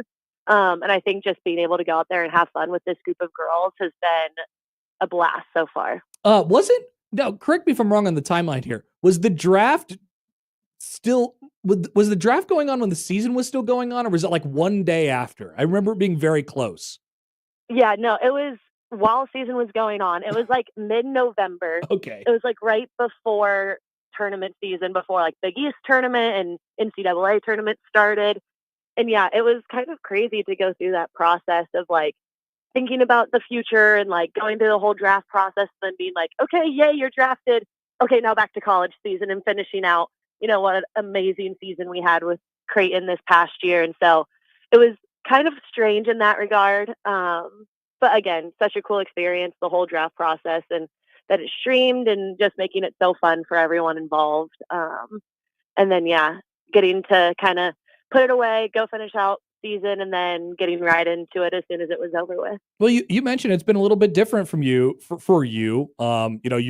You're used to playing and really being the best out there, and it's been a little bit different. Obviously, you're surrounded by excellent players everywhere, making that adjustment, but also kind of watching from a different vantage point. Like, I assume there's a difficulty that comes along with that, with being the best player basically in everything that you've done up until this point. I guess that process for you and that adjustment, what's it been like this year? Yeah, I think I'm taking this year again as a learning experience. We have so much talent and so many veterans on the Supernovas this year. So just being able to learn from people like Nazi and Mac, who again, they've been in this level, they've played professional. So just like learning from them, getting to grow my game. Seeing again, we talked about just the maturity that comes with professional volleyball, and seeing those connections and how that all plays out. I think it's just been really fun to, again, take a step away from always being on the court to then being on the sideline and seeing what's going on out there, being able to give feedback to players who are on the court, and have so much fun with my teammates on the bench. I think one thing we've all really embraced this year is having fun and being loud and energized for our fans and for our teammates out there on the court when we are on the bench. And then just, again, continuing to grow in the practice gym, getting better every day. But again, just enjoying the team aspect of it and just leaning on all the amazing people we have on this team. I'm glad you mentioned that, because I was just going to ask you. I mean, you're used to playing in front of great crowds in Omaha, or really, wherever you go, on Creighton over the last couple of years, and you don't have to go very far to start your professional career, and it's the best environment in the league. I mean, that support. What is it about, from your vantage point, the state and specifically the city and its connection to the sport, and how everybody is sort of rallied around this and supported, all the professional teams and leagues that have popped up, but specifically the players? Like, you guys have excellent connections with all your fans. Like, what's that like from your vantage point? Yeah, it's so much fun. I say it like talking to fans and just getting to interact with them out in the community is why I love being in Omaha and why I love being with the Supernovas so much, is because, again, a lot of places don't have that community impact that we have here, and being able to just be going on a walk or being at a grocery store and like being able to have a conversation with a fan, or our team just went to the zoo the other day and we're handing out some free tickets and getting to talk to families and take pictures and just interact. It's so much fun, and to see how well supported we are through the community here, it's something special that a lot of places in the U.S. don't get. And again, I think you had that at Creighton, and so being able just to continue that now into professional, and seeing again how well and like how well attended, how well supported we are at matches, but then just even off the court, it's just so special. Okay, I have to ask, how did you find out that Coach Booth was hanging it up? Well, it isn't anything special. I was actually grilling with one of my former teammates, Abby Milner. We were up at our apartment grill and sitting there, and all of a sudden we just get an email, and it's like, "Dear Creighton alum," like I have tears in my eyes saying this, but pretty much her just saying like she was stepping down, moving to a new role, and it was crazy. Like I just remember like both of us were like just shocked. Like I just started shaking because I wasn't expecting it. You know, I think Booth is such a cornerstone of and legacy builder of Creighton. So just to see that kind of change, but it's truly special the way that she did it, and still keeping all the coaches and everybody. And again, Creighton is such a big community that even without Booth, what she's built will continue to grow into the future. Yeah, and then you've got to see it over the last couple of years with Coach Rosen taking over. So you go through all the emotions of, oh my goodness, this is crazy. How did this happen? What is going on here? To, man, you settle down a little bit, and I'm sure you're thinking this is going to be cool for Coach Rosen to take over. Like, I guess how do you feel about the program now? It's a little further away, although not much further away. Just you're not in it every day, and then Coach Rosen being able to take it for himself was still that most of that same core intact. Yeah, I think it's so special. Coach Rosen is very special in the fact that he understands the culture and everything that has been built at Creighton, and he values it just as much as Booth does. And so I know with everything in my heart, he's going to continue to take this program to new heights and continuing to push forward for all the goals that we had in the past 3 seasons. He was a big part in wanting to make those things happen. So I have full faith in him. And again, with the core staying there and everything, like, this team is in great hands, and I'm so excited to get a watch. Actually, I'm going to the match tomorrow before our match to check them out, get a watch a little bit, and then see what they can do this fall. Does it feel crazy? I mean, maybe it will, and I'm sure there will be some alumni events that happen in the fall, and you'll show up as an alumni. If you've been a part of the program for such a long time, and now you're kind of coming back and waving to everybody as a professional. That's going to feel odd. I can't imagine it'll feel any, I can't imagine you'll be able to put any context until it happens, though. Yeah, no, it's going to be crazy. I already we'll catch up or talk to some of my former teammates now, and just be like, oh, how's the spring going? And to be like, wow, like I'm not at practice every day with them. Like that's odd. But again, I'm just so excited for them, and it's going to be fun. For sure, those first few matches are going to be weird, being up in the stands, getting to like see all the extra stuff that happens at matches. We always talk about as players, you're back in the locker room doing all the extra stuff. Like, it's going to be fun to kind of just sit in the stands and be able to take it all in. Yeah, that's really cool. Kendra Wait from the Omaha Supernovas. The Supernovas are in town Friday and Sunday, last 2 home regular season matches of the year. 2 more on the road, and then it is playoff time. Kendra, really appreciate you stopping by. Thanks for doing it. Good to talk to you, and we'll see you around very, very soon. Yes, thank you so much. All right, that is Kendra Wait from the Omaha Supernovas. One more time, Friday at 8 against Columbus, Sunday on Sunday at 3 against Vegas. I think we should say Vegas like that from now on. Vegas. Yep. And then 2 are on the road the weekend after that, and then it's playoff time. Got to bring home the belt before the league change. 2 for 2, and then say deuces. Not nice, Josh. What? No, I think that was good. Yeah. 2 for 2, and then say deuces. Mm-hmm. Not 0, like the number 0. Yeah, that would be embarrassing. Yeah, Kendra is fantastic, and she always handles everything very well. But I mean, it's great. I mean, she was one of, if not the best player on the floor for Creighton at all times, and that's like a Final Four caliber team who fell, a few points short of ending up in the Final Four. And now you transition to the pros, and it's hard. You're trying to break through and find your niche and find what you're good at and fit in and all these different things and adjust to life as a pro. So I mean, credit to her, and credit obviously to the talent of that team for, what they've the amount that they've been able to accumulate this year and put on one group and a whole bunch of local flair as well. One thing I'm always impressed with, like I said with this before, it's how they connect with their fans. So you could do a little bit of that connecting this weekend one more time at home. All right, let's take a break here. Still a few more things that we have to cover. Thanks to Kendra for stopping by the show. We'll be back after this on 1620 The Zone.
Yeah, a little disappointed. RDJ fan writes in on YouTube. Hi, RDJ fan. Roll Jays, go baseball. Jacob Padilla and Kendra Wait, maybe.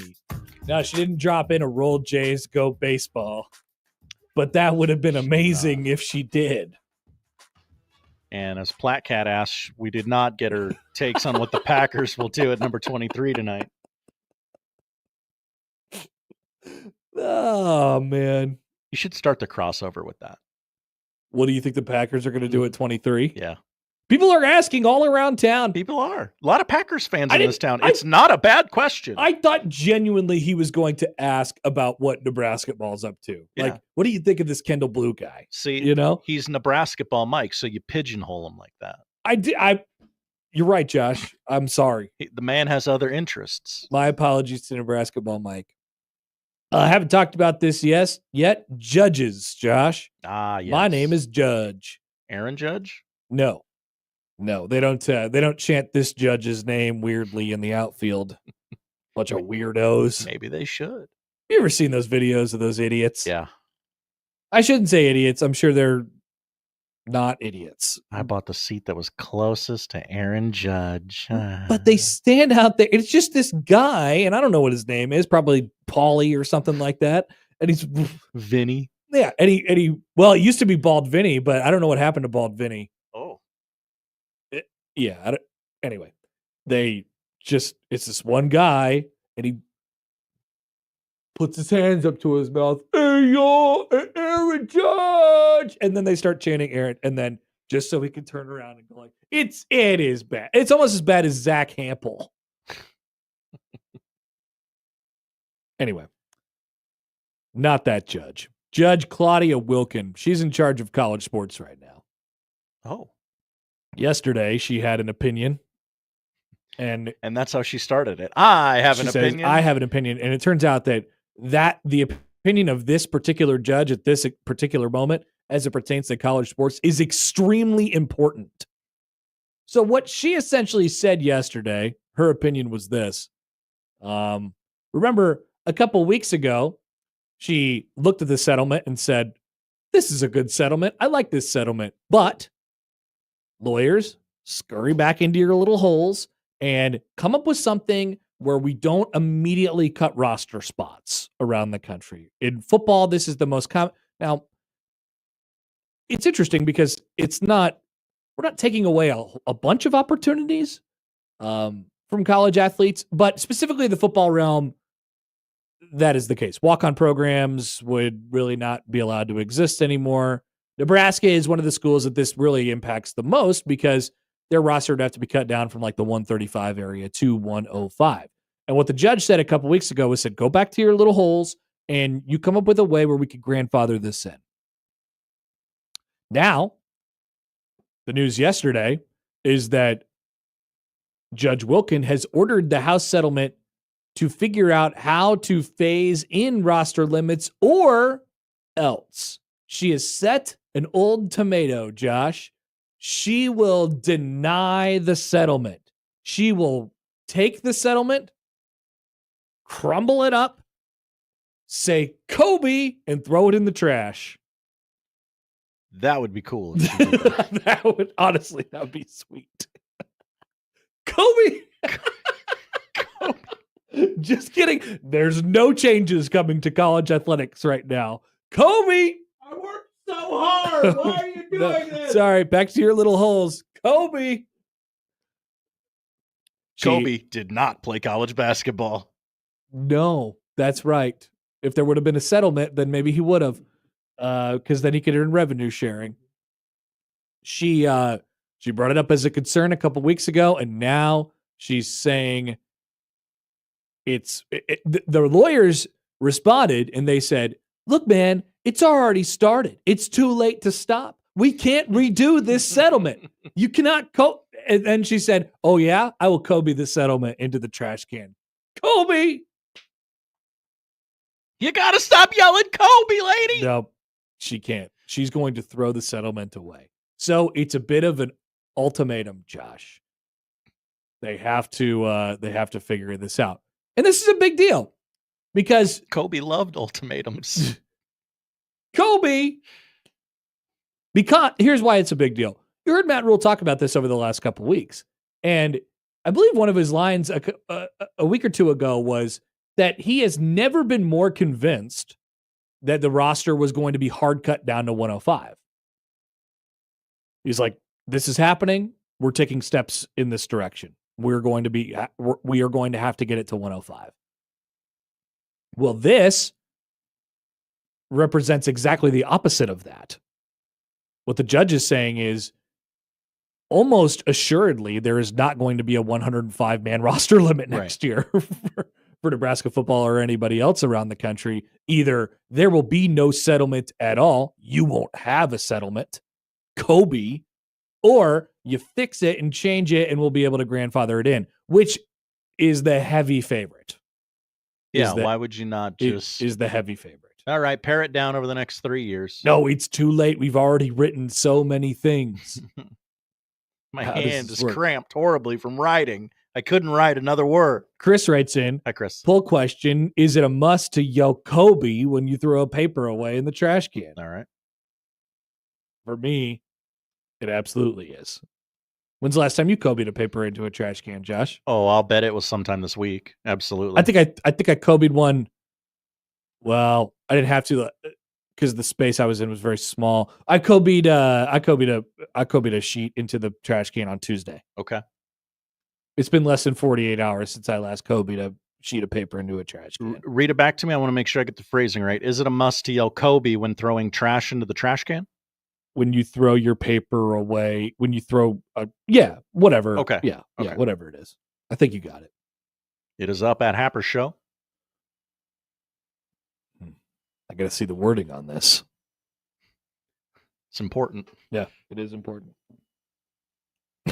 Jordan says Josh Kobe'd the content of his stomach into a trash can that one time. Kobe. I don't know. Maybe people from a different generation. Maybe people say George Mikan. What do they say now? Steph? That's not as fun. No, it is like. What do they say even Curry. further now? What do they? Oh, Curry. That's probably not bad. Curry. What do they say like even more like for the 8-year-olds who just became aware of basketball and only know Steph Curry as an old man now? What do they say? Oh, yeah. Oh, God. I shudder to think. Chet? All the kids love Chet Holmgren. Wembenyama. Wemby. Wemby. I don't think so. Too tall. Kalkbrenner. A little skyhook. Kalkbrenner was shooting threes. Okay, anyway. The settlement, there's not going to be a 105-man roster limit. So we could all stop this madness and this nonsense right now about the fear-mongering and the and all this stuff. And people listen to this. Who hit a home run? Michael Garcia? No, nobody. Salvador Perez hit a 2 RBI double? Yeah. Runs, Josh. In play, runs. Look at how well they're hitting the ball. That's 2 runs in 1 inning. The bottom of the first inning. Interesting. So people hear this house settlement stuff. Just in my experience, I don't know if this is the case for you, Josh. People hear this house settlement stuff, and I think they just gloss over. It's like 100%. I don't care anymore. This has changed 100 times. I don't know what this is. I know it's coming, but just tell me when it's here, and then we'll figure it out from there. Whatever you decide is going to be appealed for years to come. Nothing matters right now. So Rhule, and we'll change it later. I think I was thinking about this morning, and I wonder what the first thing will be where it really hits people, and it's finally like, oh, this is different. Because when you think about it and you actually play it out, obviously all we talk about in the offseason, mind you, this is an off-season topic. This is the biggest off-season topic of all. The entire apparatus around which college football takes place right now and college athletics takes place right now is going to change as players are going to be able to make money from the universities. It puts different stresses on the universities. It puts different stressors on players. It puts different stressors on coaches. And it's just different. But it is my opinion, I have an opinion, Josh, that the football and the basketball will be the same. the same. No, well, it'll be unchanged. Oh, okay. Yes. It'll still be football and it'll still be basketball. The players have been getting paid forever, but it's not like football, like the actual football that happens on the field on Saturdays in the fall has changed as a result of the players being able to make millions of dollars in NIL money. And it's not like it's going to change when they get paid from the university either. So I was thinking about this and wondering when's going to be that, like, when's it actually going to hit people, or will it ever hit people? Like, do you actually care that this is all happening? Does it matter to you that the players are going to be getting paid out of the university's pockets? I happen to have a specific interest in, like, the business of college athletics. Like, I'm interested in that, and that'll lead us to our next topic in a second. Like, that is something that interests me. How much money are you spending? What does it take to operate a college football program? What does it take to operate a college athletic department? How many people do you need? Like, I am interested in the inner workings of the business side of an athletic department. But I think most people like college sports just like the sports. Right? I do. What do you like? like? What do you like about college sports? The sports. Interesting. Rooting for teams, rooting against teams. Root for the home team? Yeah. Which I famously do all the time. If they don't win, it's a shame, Josh. It is a shame if they don't win. And they need to be held accountable for it. That will continue. Nothing is changing. So all this mumbo jumbo about judges and Kobe and whatever, it doesn't, like, does it actually mean anything for the people who will continue to watch their favorite team put on a white helmet with a red N on it on Saturday afternoon, or wear a Creighton across their chest in the fall, or whatever it might be? Other than you have to pay them, X amount of $1 million to come here and play basketball or play football, but you can't tell. When they're all out there, when it's 11 on 11, baby, it don't matter who's a millionaire and who's not. That's right. It don't matter. And then, of course, here locally, we care deeply about the walk-on program. But we actually don't. We found that out over the last couple of weeks. We don't? No, we don't care about the walk-on program. Oh, I thought we did. I thought we did too, but we don't. Okay. Because I'm glad we found that out. We can stop pretending. Remember we did the topic about in-state recruiting and people were like, snooze. Whatever. Let them go to Iowa State. Yeah, they can all go to Iowa State. Whatever. I don't care. That's right. We did do that, didn't we? Nobody cares. Yeah. Okay. Best players play. I think it is difficult right now for Matt Rhule, who formerly had to make some tough decisions, but now no longer has to make those tough decisions at this very moment. He doesn't have any tough decisions? He doesn't have to cut down his roster anymore. Yeah. His roster gets to stay exactly where it's at from my point of view, or maybe there's a grandfather rule where they had to get it to 120 or something, like whatever it is.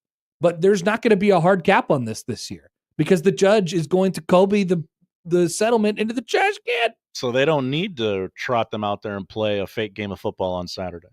That's the other part of this that is hilarious. So Rhule said last week, he was like, you know what? Bleep this. This is sickening what's happening to these players. And we have to cut 25 of them by next fall. So, gee dang it. I'm going to put those players out there and they're going to play in front of people and they're going to get tape out there and we're going to go and do this. But guess what? They don't have to cut them anymore. They can stay. At least that's what the judge is saying. At least for the time being. 5 years down the line, a tough decision will have to be made at some point, right? There will be the grandfather thing has run out and we've cycled back into it will be 105. But right now, Matt Rhule doesn't have to cut anybody from his team because there's no rule saying that he has to have 105 players on it. We can still do whatever we want in college athletics. Yeah. That is arguably the most hilarious part about this entire thing. The spring game has gone snip, snap, snip, snap, snip, snap from a non-spring game back into a spring game. And now back to, we actually don't need the spring game at all anymore because these players could stay in your roster and it doesn't really affect you. At least at the moment, that's how it looks. I don't know why Matt Rhule was under the impression, like he said it a couple weeks ago. He said, I've never been more convinced that it's going to have to be 105 and we have to do this and we're going to have to make hard decisions. I don't know why that was the case. I don't because either. the judge has projected this out for a long time. She's always been like, hey, look, we can't do this hard cut.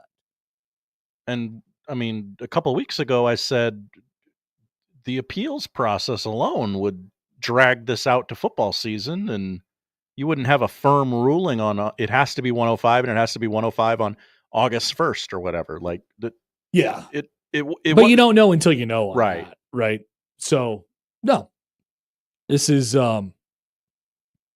there's probably good that you trimmed a little fat when you did, I suppose, but I don't know that Nebraska really told anybody to go. I guess, yeah.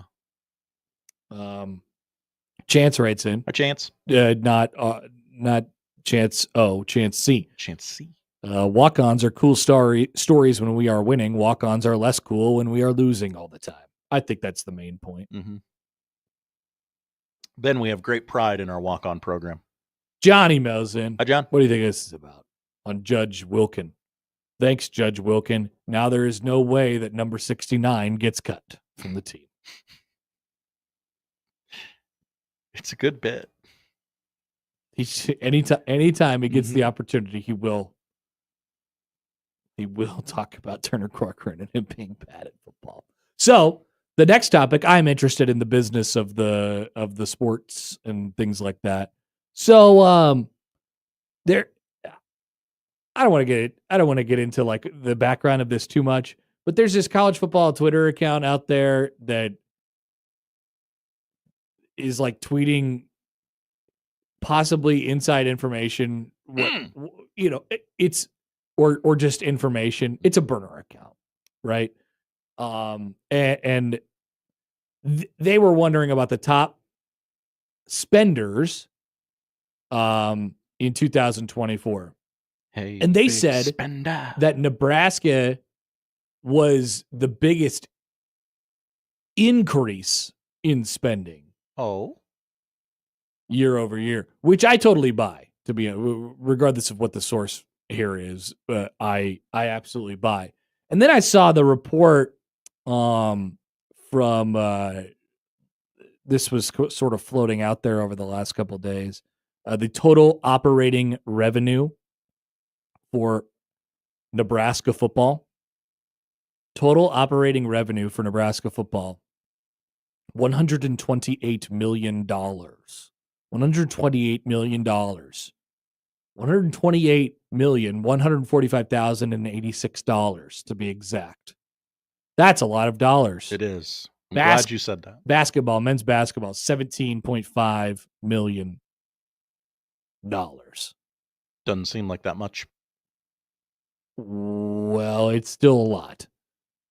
So the subtotal of the athletic department revenue, operating revenue, just shy of $150 million. And football was once again $128 million. Yeah, definitely $128 million. Think about that as a percentage. So roughly, you have a total operating revenue of an athletic department of $150 million. And 130 of it is football. Big chunk. Big cookie. That's 86%, Josh. Obviously. I didn't do that math in my head. I had to pull out my calculator. That's why I paused. Okay. That's 86%. Wow. So copy and paste that over to when the revenue sharing comes over. Is that a figure? 85%? 85% of the $20.5 million going to football. People, when we talked about this a couple weeks ago, remember Georgia came out with their plan and they were like, yeah, I think most athletic departments are thinking about 70% to football. I thought that number seemed low. And each school can tailor it the way that they want to tailor it. And so if Nebraska gets 85 roughly % of its revenue from the football side of things, they're going to put that money back into the football team to keep it running the way it is running. 17 mil to football. Plus NIL. You've hired a gigantic staff this year. Yeah, we're talking about a lot of money. By the way, some random dude for the Rockies just hit a home run off Cole Riggins, and I'm dismayed at the moment. Tied at 2 in the second. Imagine giving up 2 runs to the Rockies. Yeah. All right. So there you go. I'm sure people listen to that segment. They're like, wow, boring. Move on. Okay. We will. We'll get to the poll questions, and we'll tell you what to watch after this on 1620 The Zone. The Connor Happer Show. I told producer Josh I desperately want to go home. On 1620 The Zone.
Is your concrete cracked or uneven? Hey everyone, Coach Greg McDermott here to explain why you should choose Everlevel Concrete Repair.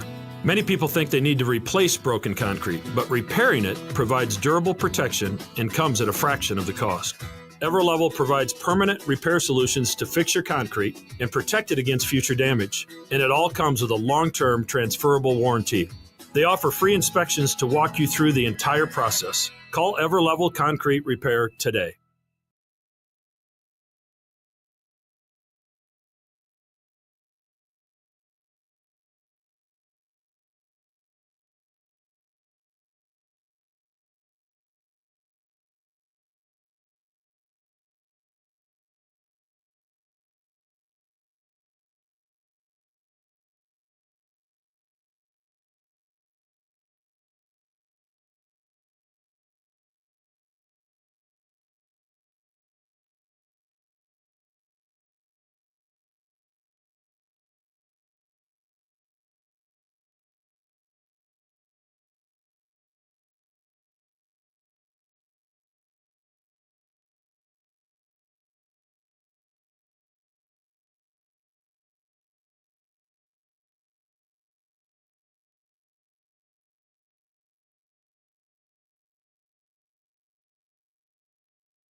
Hey, so I saw a couple of your guys' poll questions yesterday, and I was a bit dismayed. Oh, yeah? Well, what in particular caught your eye? Is Jimmy John's a frightening place? That's a Matt McMaster quote. Is it? No. No. It's a delightful place. The other one that really caught my attention was, are you watching Little Caesars YouTube channel? Oh, yeah. They've got they're bringing back the pretzel crust pizza. Are you Is this a you thing? We're asking the audience. No, but who is doing this? Who is watching it? Yeah. People who are excited about pretzel crust pizza. Okay, so you're watching Little Caesars YouTube, Josh? No, we did a story in the Odd News Okay. that they are doing a Survivor-like competition to celebrate the bringing back of the pretzel crust pizza. Okay, all right. All right, good. I'm glad that wasn't a take from anybody. I was watching Little Caesars YouTube channel. No, it did not start like that. That's good. To today. Is anything better than it was 20 years ago? Many responses. Let's get to a few of those first. Okay. Sam says the Creighton Blue Jays. Jerome says Creighton Twitter. Negative Split Swimming says bourbon. Just Fletch says infotainment systems in cars. Steve Beef says cat box technology. Steve Beef. Steve Beef. And Otrips says me. I am better than I was 20 years ago. Those are all good accurate. examples. Yeah. Good examples. But the general spirit of the poll question, I will vote no. 59% say yes. Good for you guys. Yeah. Seeing the positivity in the world. Would you like to buy one of those thin black leather chairs from the airport? Yes. Yes, I would. 84% say no. I would like to go to a friend's house and see one there, and I would go, whoa, you got an airport chair. You want to be the guy who has a cool airport chair. Because I would know it by the stitching on the seat. Is the number 0 a non-serious football uniform number? Yes. 59% agree with that, Josh. And finally, is it a must to yell Kobe when throwing trash into the trash can? Yes. 74% say yes. Those are the polls, Josh. What are we watching tonight? We are watching the NBA playoffs. The Knicks are on the road taking on the Pistons at the home of Little Caesars Pizza. Oh, there you go. Pizza. 6 o'clock tonight on TNT. That series is tied at 1 game apiece. Thunder are in Memphis to obliterate the Grizzlies again. 8:30 on TNT. The Thunder lead that series 2-0. Nuggets Clippers at the wall with all them toilets. 9 o'clock on NBA TV. Imagine being relegated to NBA TV when one of the markets is LA. They made jokes about that last night on the NBA on TNT. They're like, I can't watch it. Like, what channel is it on? Series is tied at 1 game apiece. I think I don't know what the NBA should have done in that situation. You got too many damn playoff games. I guess respect the 1 seed. This brings home the point perfectly. NHL playoffs, 4 games, all of them not on weird channels. Panthers Lightning 5:30 on TBS. Very funny. Panthers lead 1-0. Maple Leaf Senators game 3. Toronto leads that 2-0. Golden Knights and the Wild in Minnesota. 8 o'clock TBS series tied 1-1. Winnipeg Jets and the St. Louis Blues, 8:30 ESPN2. Winnipeg leads that series 2-0. Baseball on our TVs. Mariners Twins is on MLB Network right now. Orioles Nationals is on at 5:30 on MLB Network, and it'll be followed by Rays and America's team, the Arizona Diamondbacks. Wow. The NFL draft is tonight. It is a thing you can watch. You don't have to, but you can. You can just follow along on your phone. You don't have to watch it, but if you would like to, it is on 3 channels, ESPN, ABC, and NFL Network. Just 3, huh? Yeah, probably more, actually. 7 o'clock live from Green Bay. And, I don't subscribe to the movie Draft Day, but if you would like to watch it before the NFL draft, it is on at 5 o'clock tonight on E! It is also streaming on Netflix and Peacock. So you can prepare for tonight's draft by watching Draft Day. Okay. Thank you, Josh. Thank you, Connor. That's what we're watching tonight. That's the show. If you miss anything, 1620thezone.com is where you can find all of it. Time for the crossover coming out next.